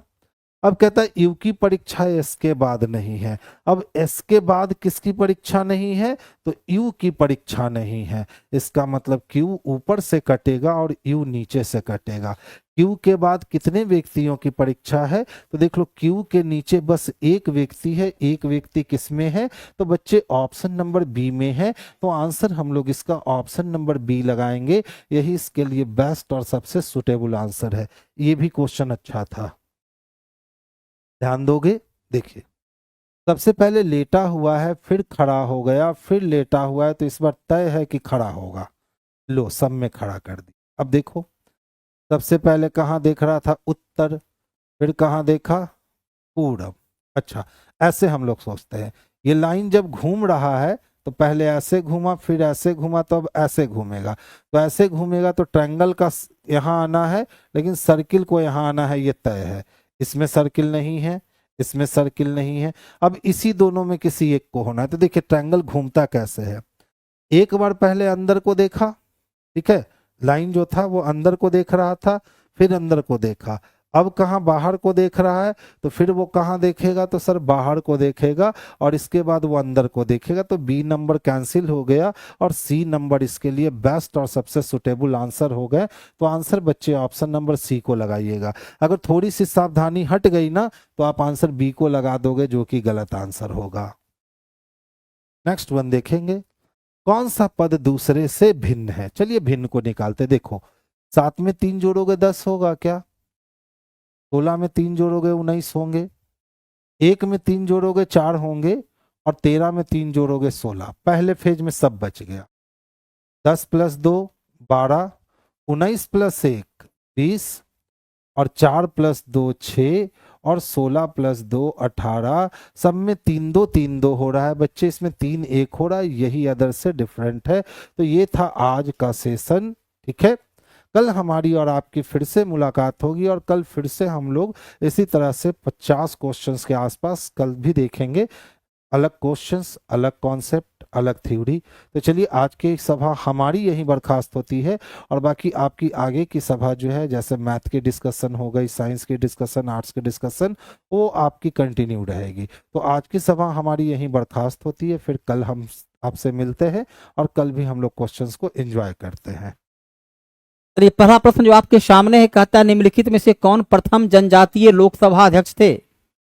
लोकसभा के वो जनजाति अर्थात अनुसूचित जनजाति समुदाय के वो कौन व्यक्ति थे जो लोकसभा के अध्यक्ष बने। अब जेबी मावलंकर लोकसभा के पहला अध्यक्ष थे। जीएमसी बालियोगी लोकसभा के पहला दलित अध्यक्ष थे। पीए संगमा 1996 से 1998 तक लोकसभा अध्यक्ष रहे, जो एक नहीं 3 प्रधानमंत्री, 13 दिन के अटल बिहारी वाजपेयी, उसके पश्चात एचडी देवगौड़ा और पीवी नरसिंह राव के शासनकाल को देखे।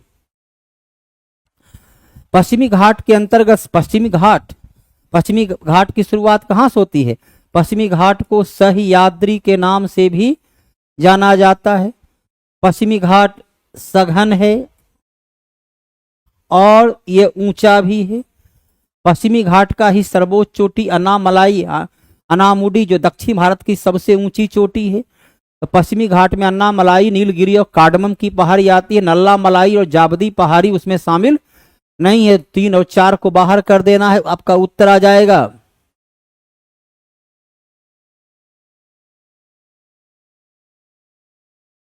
मखाना दरभंगा के क्षेत्र का मखाना अनुसंधान केंद्र को इसे बजट 2025-26 में मखाना अनुसंधान केंद्र को राष्ट्रीय संस्थान घोषित करने का घोषणा किया गया। दरभंगा के क्षेत्र का है। जनजाति विद्रोह, रामोशी विद्रोह चित्तर सिंह के नेतृत्व में 1819 से 1822 ईस्वी में हुआ। यह विद्रोह पश्चिमी घाट के क्षेत्र में हुआ था। गुजरात से लेकर महाराष्ट्र के क्षेत्र में यह विद्रोह किया गया था। 1920 के असहयोग आंदोलन के दौरान राहुल सांकृत्यायन, जो कि साहित्य के क्षेत्र के बड़े चर्चित व्यक्ति थे, राधे राधे राधे राधे, तो इनका छपरा इनका मुख्य केंद्र था। 1920 असहयोग आंदोलन महात्मा गांधी द्वारा किया गया राष्ट्रीय स्तर का ये पहला आंदोलन था। 1 अगस्त 1920 से आंदोलन की शुरुआत हुई, जिसमें महात्मा गांधी ने कहा, मेरे बतलाए गए रास्ते पर चला गया, मैं 1 वर्ष में देश को स्वराज दूंगा। महात्मा गांधी ने कहा, विद्यार्थी विद्यालय का, कर्मचारी कार्यालय का, वकील न्यायालय का बहिष्कार करें। बात है भाई, देखो पंकज आज पहले से काफी विलंब है। 1 नंबर में ही बतलाया गया आपको कि गणेश वासुदेव मावलंकर पहला लोकसभा का अध्यक्ष रहे। जीएमसी बालियोगी पहला दलित अध्यक्ष रहे। पीए संगमा पहला आदिवासी अध्यक्ष रहे, जो 1996 से 98 तक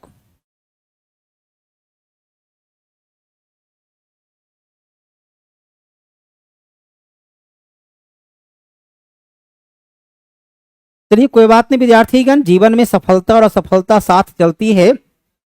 असफलता जो है वो नहीं होती, अंतिम हो जाती है।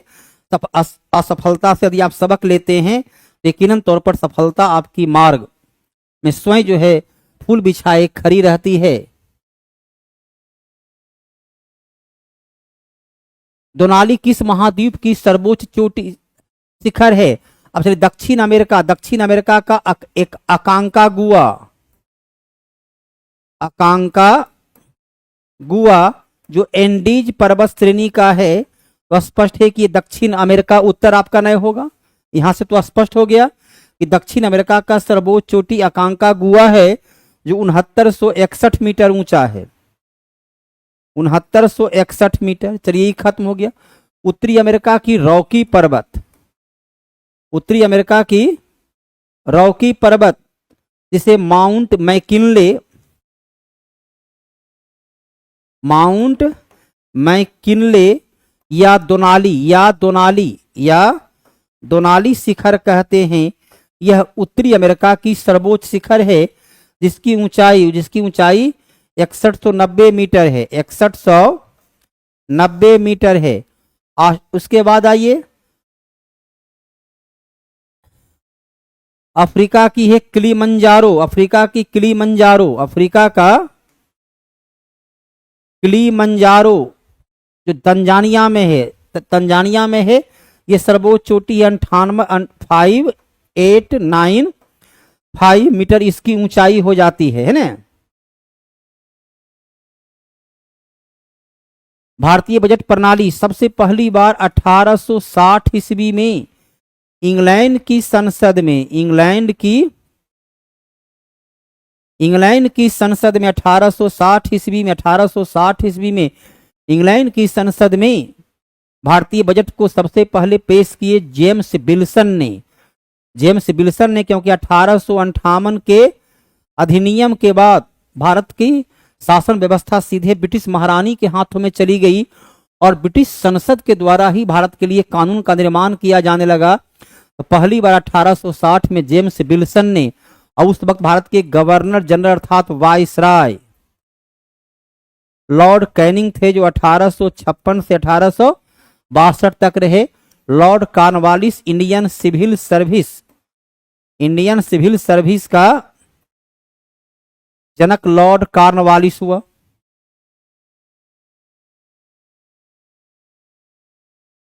कौन नीति आयोग के सिफारिश, नीति आयोग के शासी परिषद नीति आयोग, यह एक गैर संवैधानिक संगठन है जिसकी स्थापना 1 जनवरी 2015 को किया गया। इसका पदेन अध्यक्ष प्रधानमंत्री होता है। सभी राज्य का मुख्यमंत्री, केंद्र शासित प्रदेश का सदस्य इसके जो है शासी परिषद के मेंबर होते हैं, जो तमाम प्रकार के नीति का निर्माण करता है, तमाम प्रकार की योजना का निर्माण में सहयोग देते हैं, अपने अपने राज्य की प्राथमिकता को वहां पर उपलब्ध कराते हैं। निम्नलिखित में चलिए मिलाइए दीवान ए अर्ज अर्थात आरिज मुमालिक मतलब सैन्य विभाग।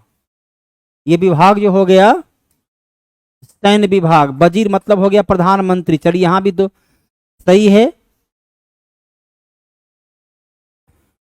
वजीर मतलब आरिजे दीवाने अर्ज, दीवाने अर्ज तो स्पष्ट है कि आरिज मुमालिक है।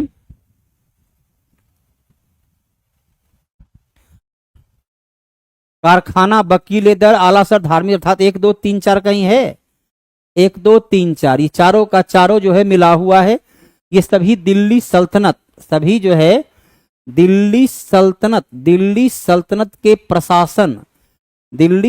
के प्रशासन से जुड़ा हुआ महत्वपूर्ण विभाग है। दीवाने अर्ज का निर्माण करवाया था बलबन ने, और वजीर तो पूरे दिल्ली सल्तनत का एक पार्ट रहा। वजीर तो दिल्ली सल्तनत का एक महत्वपूर्ण पार्ट रहा। उत्तर भारत में भाबर, भाबर मतलब क्या होता है? भाबर जहां मिट्टी में कंकर, पत्थर, वजरी ये मिला हुआ हो, ये मिट्टी का पार्ट हो, उसको कहते हैं भाबर। ये होती है तराई क्षेत्र में, ऐसी मिट्टी पाई जाती है तराई क्षेत्र में, अर्थात नदी जहां पर्वत से मैदानी भाग में उतरती है तो पर्वत के तटीय इलाके की मिट्टी को भाबर मिट्टी कहते हैं, क्योंकि नीचे उतरने से पर्वत से खिसक करके मिट्टी बजरी अथवा बजरी मतलब रेत मिला हुआ है। अब देखिए उत्तर प्रदेश और बिहार के दक्षिण भाग का मैदानी क्षेत्र, ये जब भी होगा नदी जब निकलती है पर्वत से तब वहां होगा, तो ये हो नहीं सकता है। उत्तर प्रदेश के दक्षिण और मध्य प्रदेश की होगा नहीं, दक्षिण बिहार के दक्षिण होगा नहीं, तो क्या शिवालिक श्रेणी जहां पर गंडक नदी निकलती है, शिवालिक से चंपारण में इस प्रकार की मिट्टी पाई जाती है, जो मिट्टी कृषि के लिए उपयोगी मिट्टी होती है, जिसमें ईख की खेती बड़े अच्छे तरीके से उसमें ईख की खेती होती है। ऐसे मुख्य जितने नदी के किनारे का जो क्षेत्र होता है, पर्वतीय क्षेत्र में इस प्रकार की मिट्टी पाई जाती है, लेकिन ये हिमालय के क्षेत्र में सबसे अधिक पाया जाता है।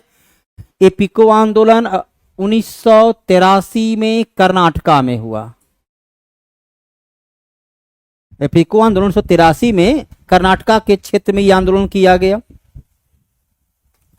और ये आंदोलन कौन किए थे? तो पांडुरंग हेगड़े। पांडुरंग हेगड़े इसका नेतृत्व किए थे। आंदोलन का उद्देश्य था वृक्ष की सुरक्षा करना। आंदोलन का उद्देश्य क्या था? वृक्ष की सुरक्षा करना। तो एपिको का बचाओ बढ़ाओ और काम लगाओ, बचाओ बढ़ाओ और काम लगाओ, है ना। इसका ये उद्देश्य नहीं था, इसका था पश्चिमी घाट को बचाओ, पारिस्थितिकी को बचाओ। इसका क्या है? पश्चिमी घाट को बचाओ, पारिस्थितिकी को बचाओ, ये आपका इसका होता है। बचाओ बढ़ाओ और काम पर, तो ये उत्तर हो गया। पश्चिमी घाट बचाओ आंदोलन, एक मिनट, सॉरी,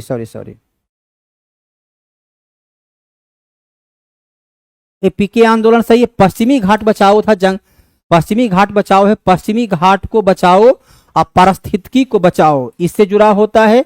मैती आंदोलन वृक्ष लगाओ खुशहाली लाओ, मैती आंदोलन उत्तराखंड से है। मैती आंदोलन का संबंध है उत्तराखंड से, कि जब भी बेटी की शादी करें तो बेटी की विदाई के साथ आप एक वृक्ष लगाएं। वृक्ष जैसे जैसे बढ़ेगा आपकी बेटी के जीवन में खुशहाली आएगी। बेटी के सम्मान में लगाए हैं, उसे आपके प्रति भावनात्मक लगाव रहेगा, अर्थात वृक्ष से अपने को भावनात्मक रूप से जोड़ने के लिए मैती आंदोलन की शुरुआत किया गया उत्तराखंड के क्षेत्र में। पश्चिमी घाट बचाओ आंदोलन गोवा की पीपुल्स पार्टी। तो यहां पर आंसर जिस बी ही होगा, इसे तो डी नंबर और बी नंबर, तो ऐसा दो विकल्प है ही नहीं, तो उत्तर बी ही होगा। बारिंद्र घोष की क्रियाकलाप एक गुप्त क्रांतिकारी संगठन को बंगाल में जन्म दिया, वो थे अनुशीलन समिति। 1907 में अनुशीलन समिति को गुप्त क्रांतिकारी संगठन के रूप में स्थापित कर दिया गया। स्वदेश बांधव समिति 1905, स्वदेश बांधव समिति 1905 अश्वनी कुमार दत्त के द्वारा शुरू किया गया। अश्वनी कुमार दत्त के द्वारा इसकी शुरुआत की गई। साधना समाज व्रती समिति को ऐसा था ही नहीं। पंच सिद्धांतिका पुस्तक के लेखक, पंच सिद्धांतिका पुस्तक के लेखक हैं बराहमिहिर आर्यभट्ट की पुस्तक है आर्य सूर्य सिद्धांत, आर्यभट्ट की पुस्तक है वो है सूर्य सिद्धांत। ब्रह्मगुप्त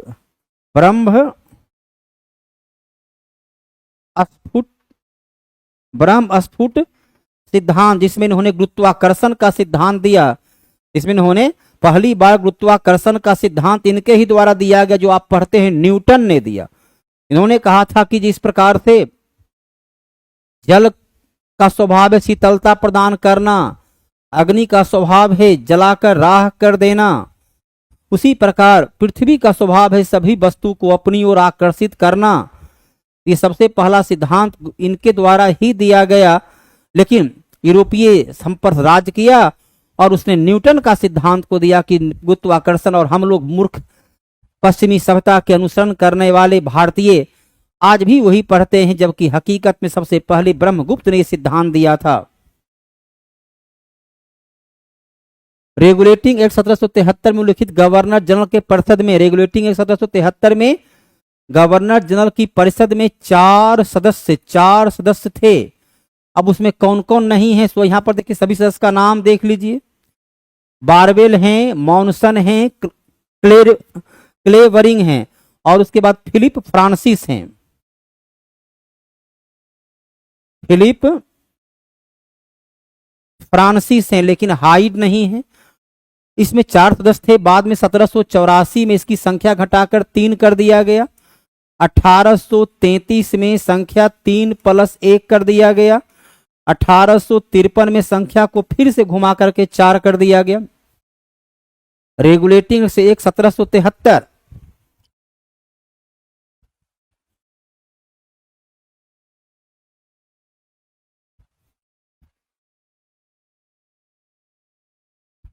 रेगुलेटिंग एक्ट 1773 के माध्यम से बंगाल के गवर्नर को गवर्नर जनरल कहा जाने लगा।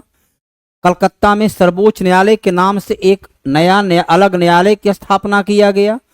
ईस्ट इंडिया कंपनी पर नियंत्रण के लिए बोर्ड ऑफ डायरेक्टर संचालक मंडल का गठन किया गया। इलाहाबाद स्तंभ के शिलालेख में किसकी उपलब्धि? इलाहाबाद स्तंभ लेख किसका है? अशोक का है। और समुद्रगुप्त का प्रयाग प्रशस्ति, समुद्रगुप्त का प्रयाग प्रशस्ति उसी से जुड़ा होता है।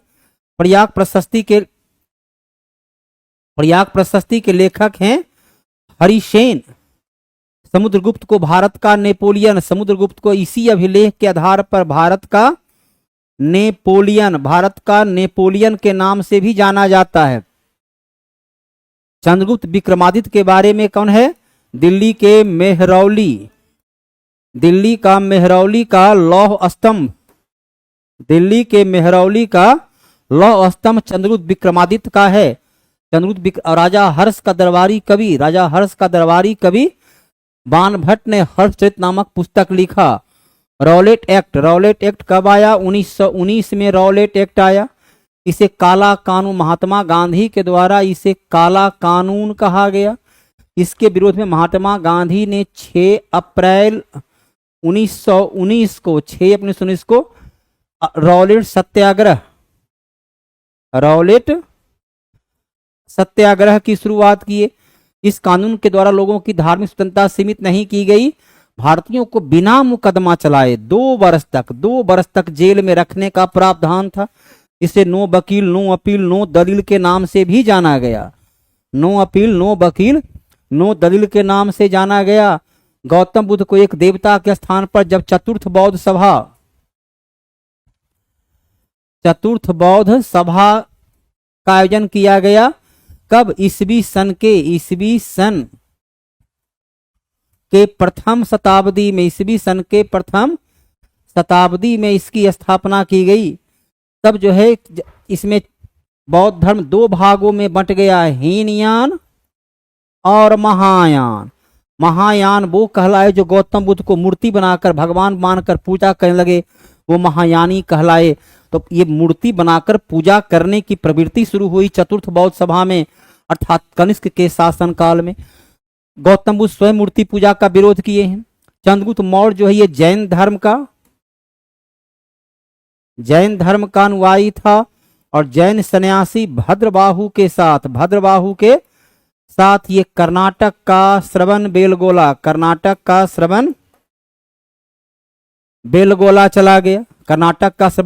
चला गया। हर्षवर्धन के शासनकाल में कन्नौज में जो सभा हुआ उसे 5वीं बौद्ध सभा के नाम से जाना जाता है।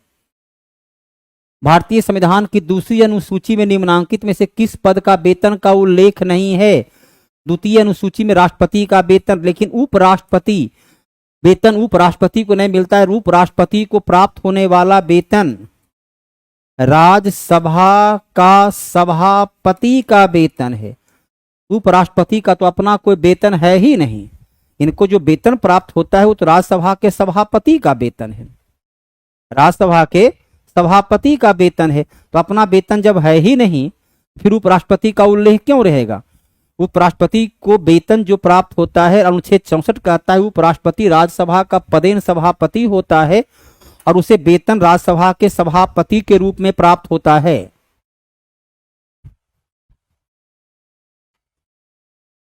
उपराष्ट्रपति का अपना कोई वेतन नहीं होता है। जब उपराष्ट्रपति राष्ट्रपति का काम करते हैं तब उन्हें राष्ट्रपति का वेतन मिलता है। काम सभापति का तो वेतन सभापति का, काम राष्ट्रपति का तो वेतन राष्ट्रपति का। राष्ट्रपति का वेतन है 5 लाख रुपया महीना, राज्यपाल का है 3,50,000 और सभापति का वेतन जो है वो है 4 लाख रुपया। उत्तर भारत का पहला परमाणु संयंत्र गोरखपुर हरियाणा, गोरखपुर उत्तर प्रदेश नहीं, गोरखपुर के नाम से एक जगह हरियाणा में भी है, तो हरियाणा में ही स्थापित किया जाना है। भारत का पहला परमाणु संयंत्र कौन था? पहला था तारापुर, महाराष्ट्र। चलिए उसके बाद देखिए और भी खुला, रावत भाटा राजस्थान, कैगा कर्नाटक, कलपक्कम तमिलनाडु, कलपक्कम तमिलनाडु, कडाई कुनूल तमिलनाडु, नरौरा उत्तर प्रदेश, नरौरा उत्तर प्रदेश है ना। अलाउद्दीन खिलजी ने बाजार नियंत्रण किया, जहां दीवान ए रियासत के नाम से मुबारक खिलजी ने स्वयं को खलीफा कहा। मोहम्मद बिन तुगलक ने सांकेतिक सिक्का चलाया और फिरोज शाह तुगलक ने सिंचाई के लिए 5 नहर का निर्माण करवाया। 2 3 4 1 कहीं है 2 3 4 1। मुबारक खिलजी जो खिलजी वंश का अंतिम सुल्तान था, उसने स्वयं को अपने को ही खलीफा घोषित किया, उसने स्वयं को खलीफा घोषित किया।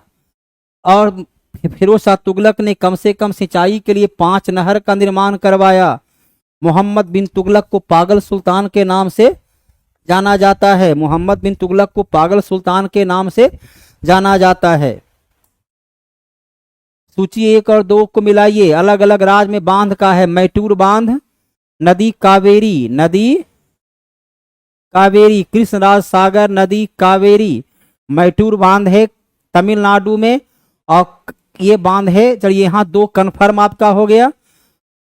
और अब आइए सी का 3 कहीं है, चलिए 2 विकल्प तो आपका खत्म हो गया। और डी का 2 अर्थात आपके पास अब एकमात्र विकल्प बचा, चेरुथनी बांध केरला, इंदिरा सागर बांध मध्य प्रदेश में नर्मदा नदी के तट पर। यह है नर्मदा नदी के तट पर अलग अलग राज्य में अलग अलग नदियों पर अलग अलग बांध होता है।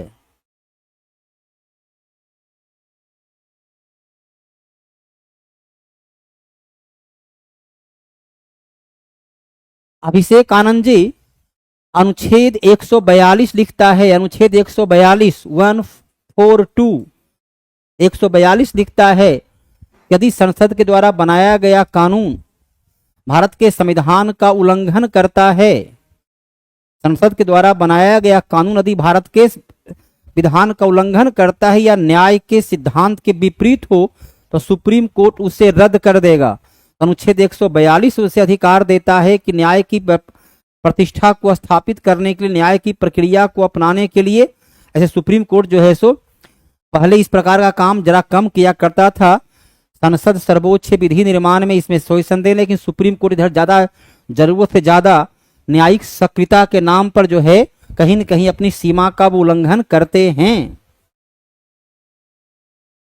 बहुचर्चित पुस्तक सैटनिक वर्सेस सलमान रुश्दी के द्वारा लिखा गया, भारतीय मूल के इंग्लैंड के नागरिक, जिनमें इसका जो शाब्दिक अर्थ हुआ शैतान की आयतें, इसमें कुछ पैगंबर साहब के बारे में शायद कुछ गलत लिखा हुआ था, तो ईरान से इनको मारने का फतवा जारी हुआ और आज भी फतवा जारी है कि जो इनको जिंदा या मुर्दा जिंदा मार देगा उसे 1 करोड़ ईरानी मुद्रा के रूप में उसे प्राप्त होगा। तो जिनका किताब कुछ इस प्रकार का है, तो काफी चर्चा में रहा था सैटनिक वर्सेज। निम्नलिखित कथनों में से कौन सा एक सही अधिकार नागरिकों के विरुद्ध राज्य के दावे नहीं? अधिकार विशेषाधिकार नहीं, अधिकार राज्य के विरुद्ध नागरिकों के दावे हैं। संविधान आपको अधिकार देता है कि राज्य के विरुद्ध आप प्रदर्शन कर सकते हैं, धरना दे सकते हैं, सभा कर सकते हैं। सभा धरना प्रदर्शन आपको करने का अधिकार प्राप्त हो जाता है। राज्य के विरुद्ध नागरिकों को दिया गया अधिकार मौलिक अधिकार है। आप राज्य के खिलाफ प्रदर्शन कर सकते हैं, धरना दे सकते हैं, कोट आपके लिए खरा है कि आप अपने विचार को अभिव्यक्त सही तरीके से सही परिप्रेक्ष्य में संसदीय भाषा में विचार को प्रकट करें, जिससे किसी व्यक्ति धर्म समुदाय को भावना ठेस नहीं पहुंचे।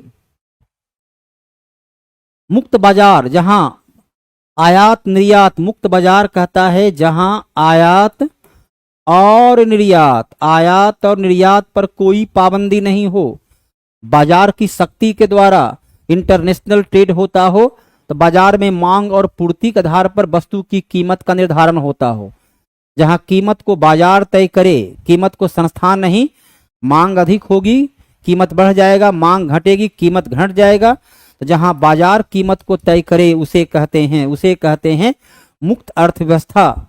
मुक्त अर्थव्यवस्था उत्पादकों के द्वारा कीमत तय करना, अर्थात वह जो है बाजारवादी अर्थव्यवस्था नहीं है।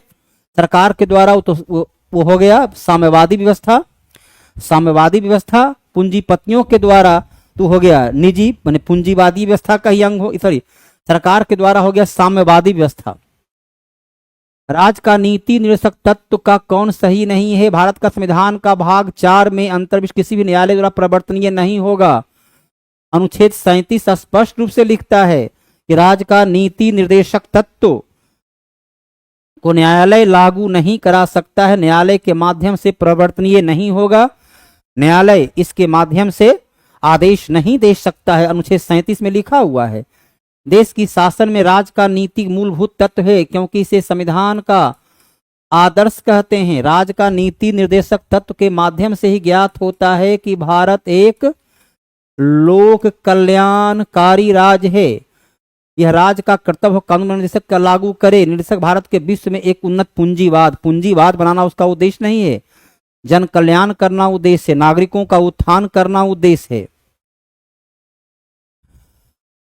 सबसे पहला अपना बलिदान दिया। चलिए अब इसमें चारों का आदि आप देख लें कि किनकी मृत्यु कब हुई। ऐसे देखने की जरूरत नहीं, सब विद्यार्थी को इसका उत्तर पता ही होगा। क्वेश्चन ऐसा है कि हर एक विद्यार्थी को उत्तर यकीनन तौर पर पता ही होगा, न पता होने का कोई सवाल ही पैदा नहीं होता है। आपको पता होगा कि मंगल पांडे ने 29 मार्च 1857 को विद्रोह किया और इसे 8 अप्रैल 1857 को फांसी दे दिया गया। यह 34वां रेजिमेंट का सिपाही था, 34वां रेजिमेंट का सिपाही था। और ये तीनों तो 1857 क्रांति जो 10 मई 1857 से प्रारंभ ही हुआ। तो तटिया तोपे ने ग्वालियर में, कुंवर सिंह ने जगदीशपुर में, लक्ष्मीबाई ने विद्रोह का कुल नेतृत्व किया। अब देखिए फिर भी चलिए, तो कुंवर सिंह की मृत्यु हुई 26 अप्रैल 1858। ये देखिए है 57 में। टाटिया टोपे सबसे बाद में 18 अप्रैल 1859, 18 अप्रैल 1859 इन्हें फांसी दी गई। लक्ष्मीबाई 18 जून 1858, 18 जून 1858। तो हर दृष्टिकोण से उत्तर आपका, प्रत्येक दृष्टिकोण से उत्तर हो जाता है मंगल पांडे। प्रत्येक दृष्टिकोण से कुल की हमने देखिए तारीख भी लिख दिया है कब उनकी मृत्यु हुई।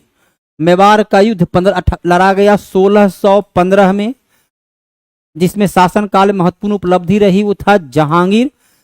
1615 ईस्वी में जहांगीर और अमर सिंह के बीच समझौता हो गया और मेवाड़ ने मुगल की अधीनता को स्वीकार कर लिया। अकबर ने मेवाड़ के क्षेत्र में 1567 में लड़ा था, जहां राणा उदय सिंह थे। उसके बाद फिर 1576 में हल्दी घाटी का लड़ा गया। शाहजहां की महत्वपूर्ण भूमिका थी संधि में, शाहजहां की महत्वपूर्ण भूमिका थी। मैग्ना कार्टा मौलिक अधिकार, फंडामेंटल राइट को संविधान का मैग्ना कार्टा अर्थात भाग 3 अनुच्छेद 12 से 35, भाग 4 directive principle of state policy, राज का नीति निर्देशक तत्व अनुच्छेद 36 से 51, भाग 5 अनुच्छेद 52 से 151 संघ का शासन प्रणाली, और 4 का क 51A मौलिक कर्तव्य। चलिए, पहला पेशवा बालाजी विश्वनाथ 1713 से 1720। उसके बाद बाजीराव 1720 से 1740। फिर बालाजी बाजीराव 1740 से 1761। माधवराव 1761 से 1772। तो एकदम मिला हुआ है ना, 20 40 1 2 3 4 1 2 3 4। तो ये सभी जो है एकदम क्रमिक रूप से मिले हुए हैं। ईस्वी सन के साथ आपको बतला दिया गया। बालाजी विश्वनाथ को मराठा राज का द्वितीय संस्थापक, प्रथम पेशवा बालाजी विश्वनाथ को मराठा राज का द्वितीय संस्थापक कहते हैं। बालाजी बाजीराव के काल में 1761 पानीपत का तृतीय युद्ध लड़ा गया। बाजीराव प्रथम मराठा का सबसे शक्तिशाली, सबसे प्रभावशाली पेशवा हुआ करता था। भारत का उच्चतम न्यायालय अधीक्षण, निदेशन, नियंत्रण, निर्वाचन से जुड़ा हुआ है। निर्वाचन अनुच्छेद 324 में लिखा हुआ है कि निर्वाचन आयोग, भारत का एक निर्वाचन आयोग होगा जो निर्वाचन से संबंधित अधीक्षण, निदेशन और नियंत्रण का काम करेगा। ये है भारत का निर्वाचन आयोग। उच्चतम न्यायालय अनुच्छेद 124। भारत की संसद अनुच्छेद 79। मुख्य निर्वाचन आयुक्त में तो एक मुख्य निर्वाचन आयुक्त है। वर्तमान में निर्वाचन आयुक्त 3 सदस्य का होता है। वर्तमान में निर्वाचन आयोग जो है 3 सदस्य का है। 3 में जो है सो वो एक है, वो मुख्य है। क्षेत्रफल पर सबसे बड़ा स्थल रुद्ध देश, जहां जिसकी कोई सीमा सागर से नहीं मिलती है। देखिए, हमारे पड़ोस में नेपाल है, भूटान है, अफगानिस्तान है, इसकी सीमा नहीं मिलती है। सबसे बड़ा है कजाकिस्तान।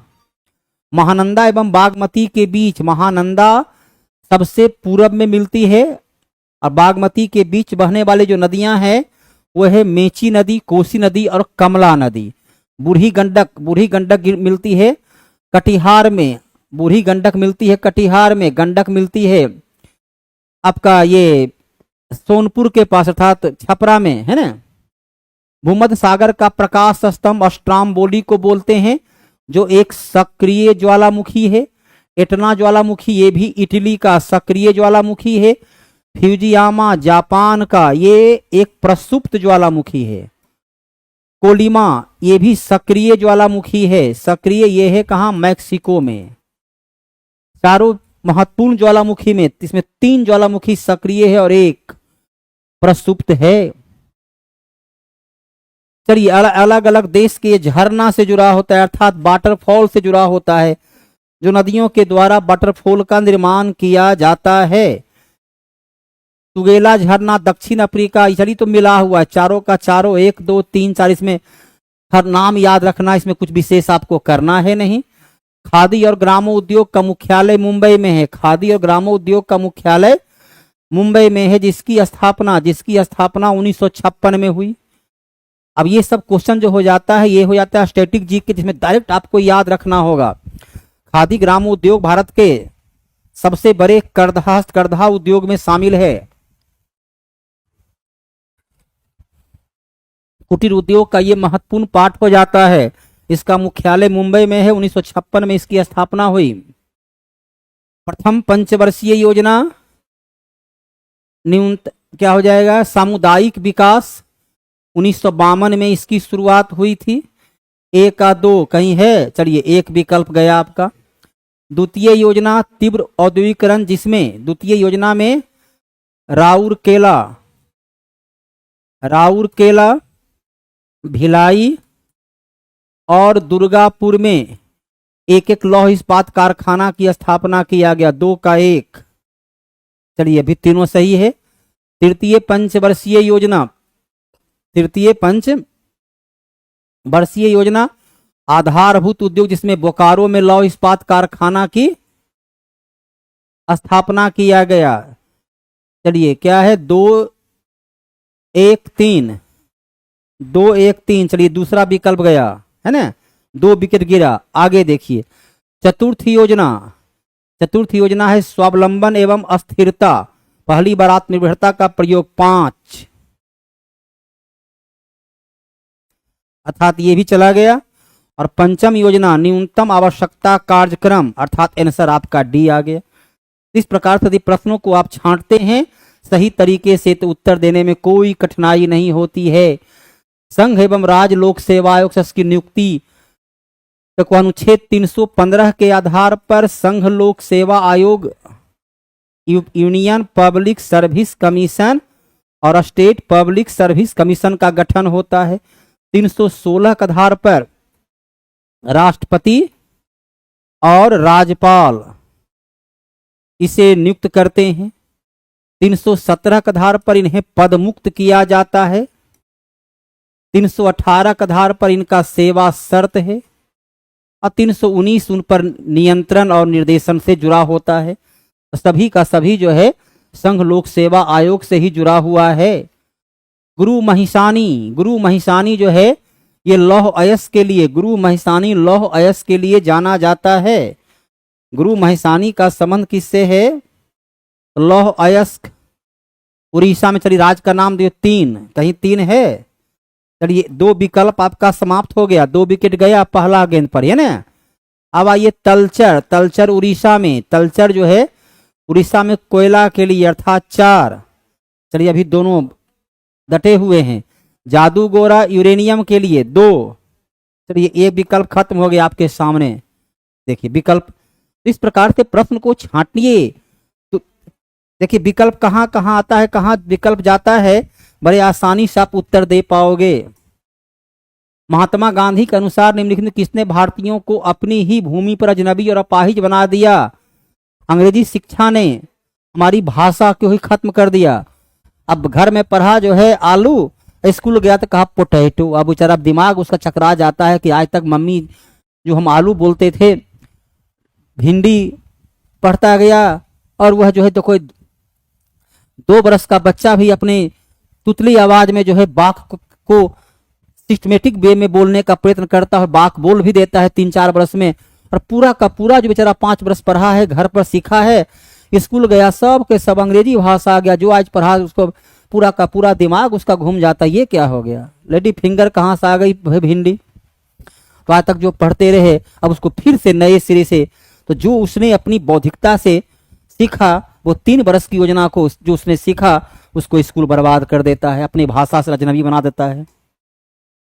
विधि की स्थापित प्रक्रिया लिया गया है जापान से। राज्यसभा का निर्वाचन दक्षिण अफ्रीका से। द्विसदनीय व्यवस्था लिया गया है ब्रिटेन से।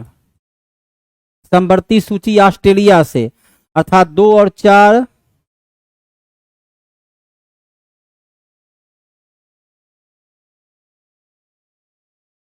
ऐसा तो कोई विकल्प नहीं है। सुमिलित नहीं है, 1 सुमिलित नहीं है और 3 सुमिलित नहीं है। 1 2 3, 1 और 3। चलिए आंसर आपका ए है। कोलंबिया की राजधानी बोगोटा, इसमें और क्या बतलाया जाए? कार्टेजेना स्पेन की एक महत्वपूर्ण नगर है। अजरबैजान की मुद्रा क्या है? अजरबैजान जो रूस का टूटा हुआ हिस्सा पड़ता है मानत।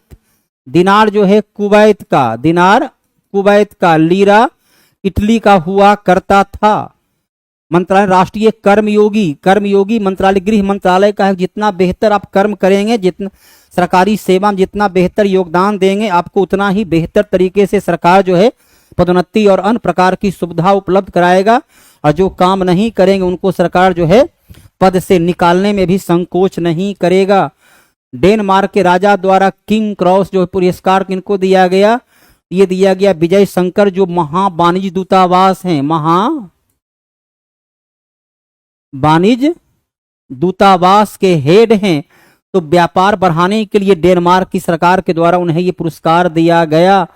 फोर्ब्स इंडिया लिमिटेड अवार्ड्स मिला है किनको? जय शाह को अवार्ड मिला है। क्रिकेट टीम अभी अंतर्राष्ट्रीय क्रिकेट टीम के चेयरपर्सन हैं और भारतीय क्रिकेट टीम को लगातार उन्नति के शिखर तक पहुंचाने का ये भी प्रयास कर रहे हैं। किस टीम ने हॉकी इंडिया सीनियर महिला राष्ट्रीय चैंपियनशिप झारखंड के द्वारा इस प्रतियोगिता को जीता गया? झारखंड ने इस प्रतियोगिता को हरियाणा में ही मैच हुआ और हरियाणा को पराजित करके झारखंड इस प्रतियोगिता को जीतने में सफल रहा।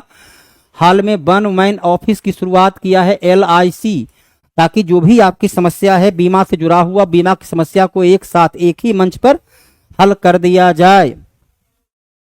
हाफ मैराथन, मैराथन कितना होता है? 42 किलोमीटर की इसकी मैराथन की दूरी होती है। 42 पॉइंट कुछ है ना, 42 पॉइंट उसका क्या है, एक मिनट, 42.195 किलोमीटर, या मील में देखें 26 मील 385 गज। हाफ दूरी को किसने पूरा कर दिया है? तो युगांडा का, कहाँ का है? युगांडा का, अर्थात जो है वो 21 किलोमीटर की दूरी, 21 किलोमीटर की दूरी को मात्र 56 मिनट 42 सेकेंड में पूरा कर दिया। भारतीय सेना का सेवानिवृत्त जहाज INS गुलदार को पानी के नीचे संग्रहालय में परिवर्तित कर दिया गया है, ताकि भारत के नौसेना के विकास को पूरी तरह से लोग जान सकें, देख सकें, और समुद्र के नीचे भी पर्यटन उद्योग को बढ़ावा दिया जा सके। गान नगोई उत्सव, अलग अलग राज्य का अलग अलग उत्सव होता है। उड़ीसा का रख उत्सव क्या है? उड़ीसा का उत्सव है नौकलेवर। सिक्किम का उत्सव है लोसर। पश्चिम बंगाल, चलिए दुर्गा पूजा, और मणिपुर। चलिए विद्यार्थीगण, यहाँ पर ये सेट समाप्त हुआ। धन्यवाद। लगे 8 पुरुष एक कार्य को 45 दिनों में पूरा कर सकते हैं। 8 महिलाएं उसी कार्य को 18 दिनों में पूरा कर सकती है। 5 पुरुष और 8 महिलाएं मिलकर उस कार्य को कितने दिनों में पूरा करेंगे? मेरे प्यारे साथियों, 8 पुरुष, 8 आदमी किसी काम को 45 दिनों में कर सकता है, ये टोटल वर्क हुआ। आगे बोला गया है 8 महिलाएं उसी काम को 18 दिनों में पूरा कर सकती है, ये भी टोटल वर्क। टोटल वर्क आपस में क्या होगा साथियों? बराबर होगा।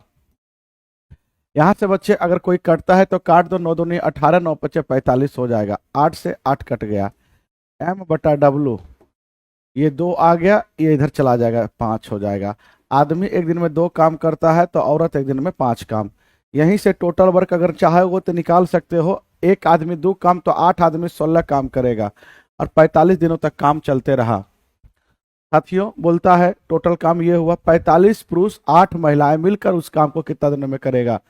5 पुरुष 8 महिलाएं, तो 1 पुरुष 2 काम तो 5 पुरुष, 5 दूनी 10 काम, 1 महिलाएं 5 काम तो 8 महिलाएं, 8 पंचे 40 काम।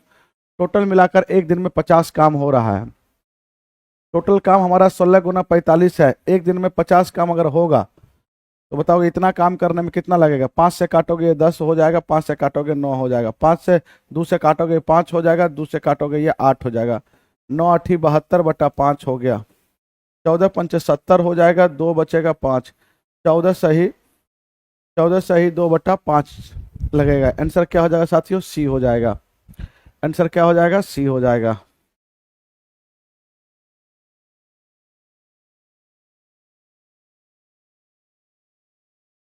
आंसर क्या हो जाएगा? सी होगा।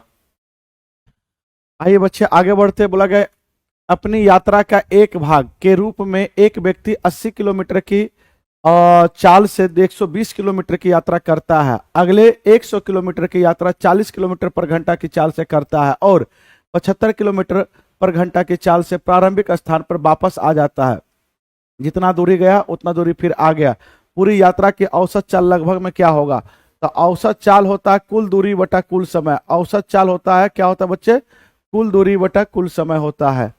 तो कुल दूरी कितना हो जाएगा सर जी? तो 120 किलोमीटर, फिर 100 किलोमीटर, ठीक है, फिर 120 और 100 टोटल कितना चला गया? तो सर जी 320 किलोमीटर, फिर वो वापस आया। टोटल दूरी इतना हुआ। समय क्या लगा? तो समय बराबर में दूरी बटा चाल। चाल कितना था? 80 किलोमीटर पर घंटा, ये समय होता है। तो 100 किलोमीटर गया है 40 किलोमीटर पर घंटा से, इतना समय लगेगा। फिर 320 किलोमीटर आया है वापस 75 किलोमीटर पर घंटा से। साथियों यहां से काटोगे 0 से 0 गया, 4 से काटोगे ये 2। हाँ अच्छा, इसको अलग से ही जोड़ लेता था कितना अच्छा रहेगा। अच्छा रहने दो, जब यहाँ लिख ही लिए हो तो रहने दो, आप कर सकते हो। 4 से काटोगे तो 4 तिया 12, 4 दूनी 8 हो जाएगा। 20 पंचे 100, 20 दूनी 40, ठीक है। 5 से काटोगे 15 पंचे 75, ठीक है। और ये 6 पंचे 30, 4 पंचे 20, 64 होगा, ठीक है। 3/2 प्लस में 5/2 प्लस में 64/15, इसकी एलसीएम लोगे 30 होगा। 15 45 होगा, 15 होगा, 15 पंचे 75 होगा, 2 होगा, 4 दूनी 8, 6 दूनी 12, 5 5 10, 8 18, ठीक है। 18 का 8, बाकी हाथ में 1, 7 4 11, 11 और 2 12, 13, 13 और 1 14 का 4, बाकी हाथ में 1 1 1 2, 280 बस 30 होगा। देखिए बच्चे सही है गलत है, देखो तो एक बार।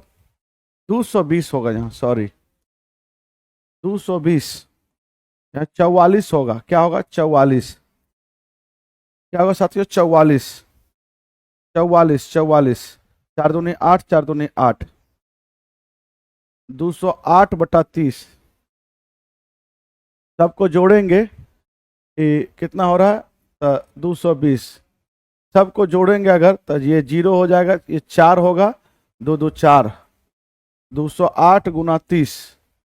आप इसी को अगर भाग देते हो, गुना कर लेते हो, 0 0, 4 तिया 12, 1 13, 208 में। मेरे प्यारे साथियों इतना ही होगा ना? 132 208 में भाग दोगे 63.46 किलोमीटर पर घंटा, निकाल लीजिएगा। आंसर क्या होगा? डी होगा। आगे आइए बच्चे, बोला गया ए बी का 95% है, तो ए का कितना प्रतिशत बी है? बोला गया ए बी का 95% है, बोला गया ए जो है बी का 95% है। तो अगर ए जो है बी का, बी अगर 100 होगा तो ये कितना होगा? 95% होगा। इसको काटोगे तो ये 19 हो जाएगा, 5 से तो ये 20 होगा। ए का कितना परसेंट बी है? तो ए का लगा है 19 में, और 20 के बारे में कुछ प्रतिशत लगाने।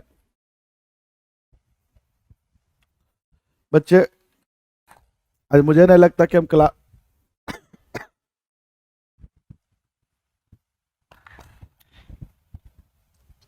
आज पूरा दिन आज क्लास था। ये डिस्कशन था ऑफलाइन में, 1 बजे से लेकर 5 बजे तक चला है ओपन टेस्ट डिस्कशन। और ऑफलाइन ऑनलाइन दोनों था। थोड़ा कस कर बोलने के बाद जो है मेरा गला पूरा काम नहीं कर रहा, पूरा सुरसुराहट हो रहा है।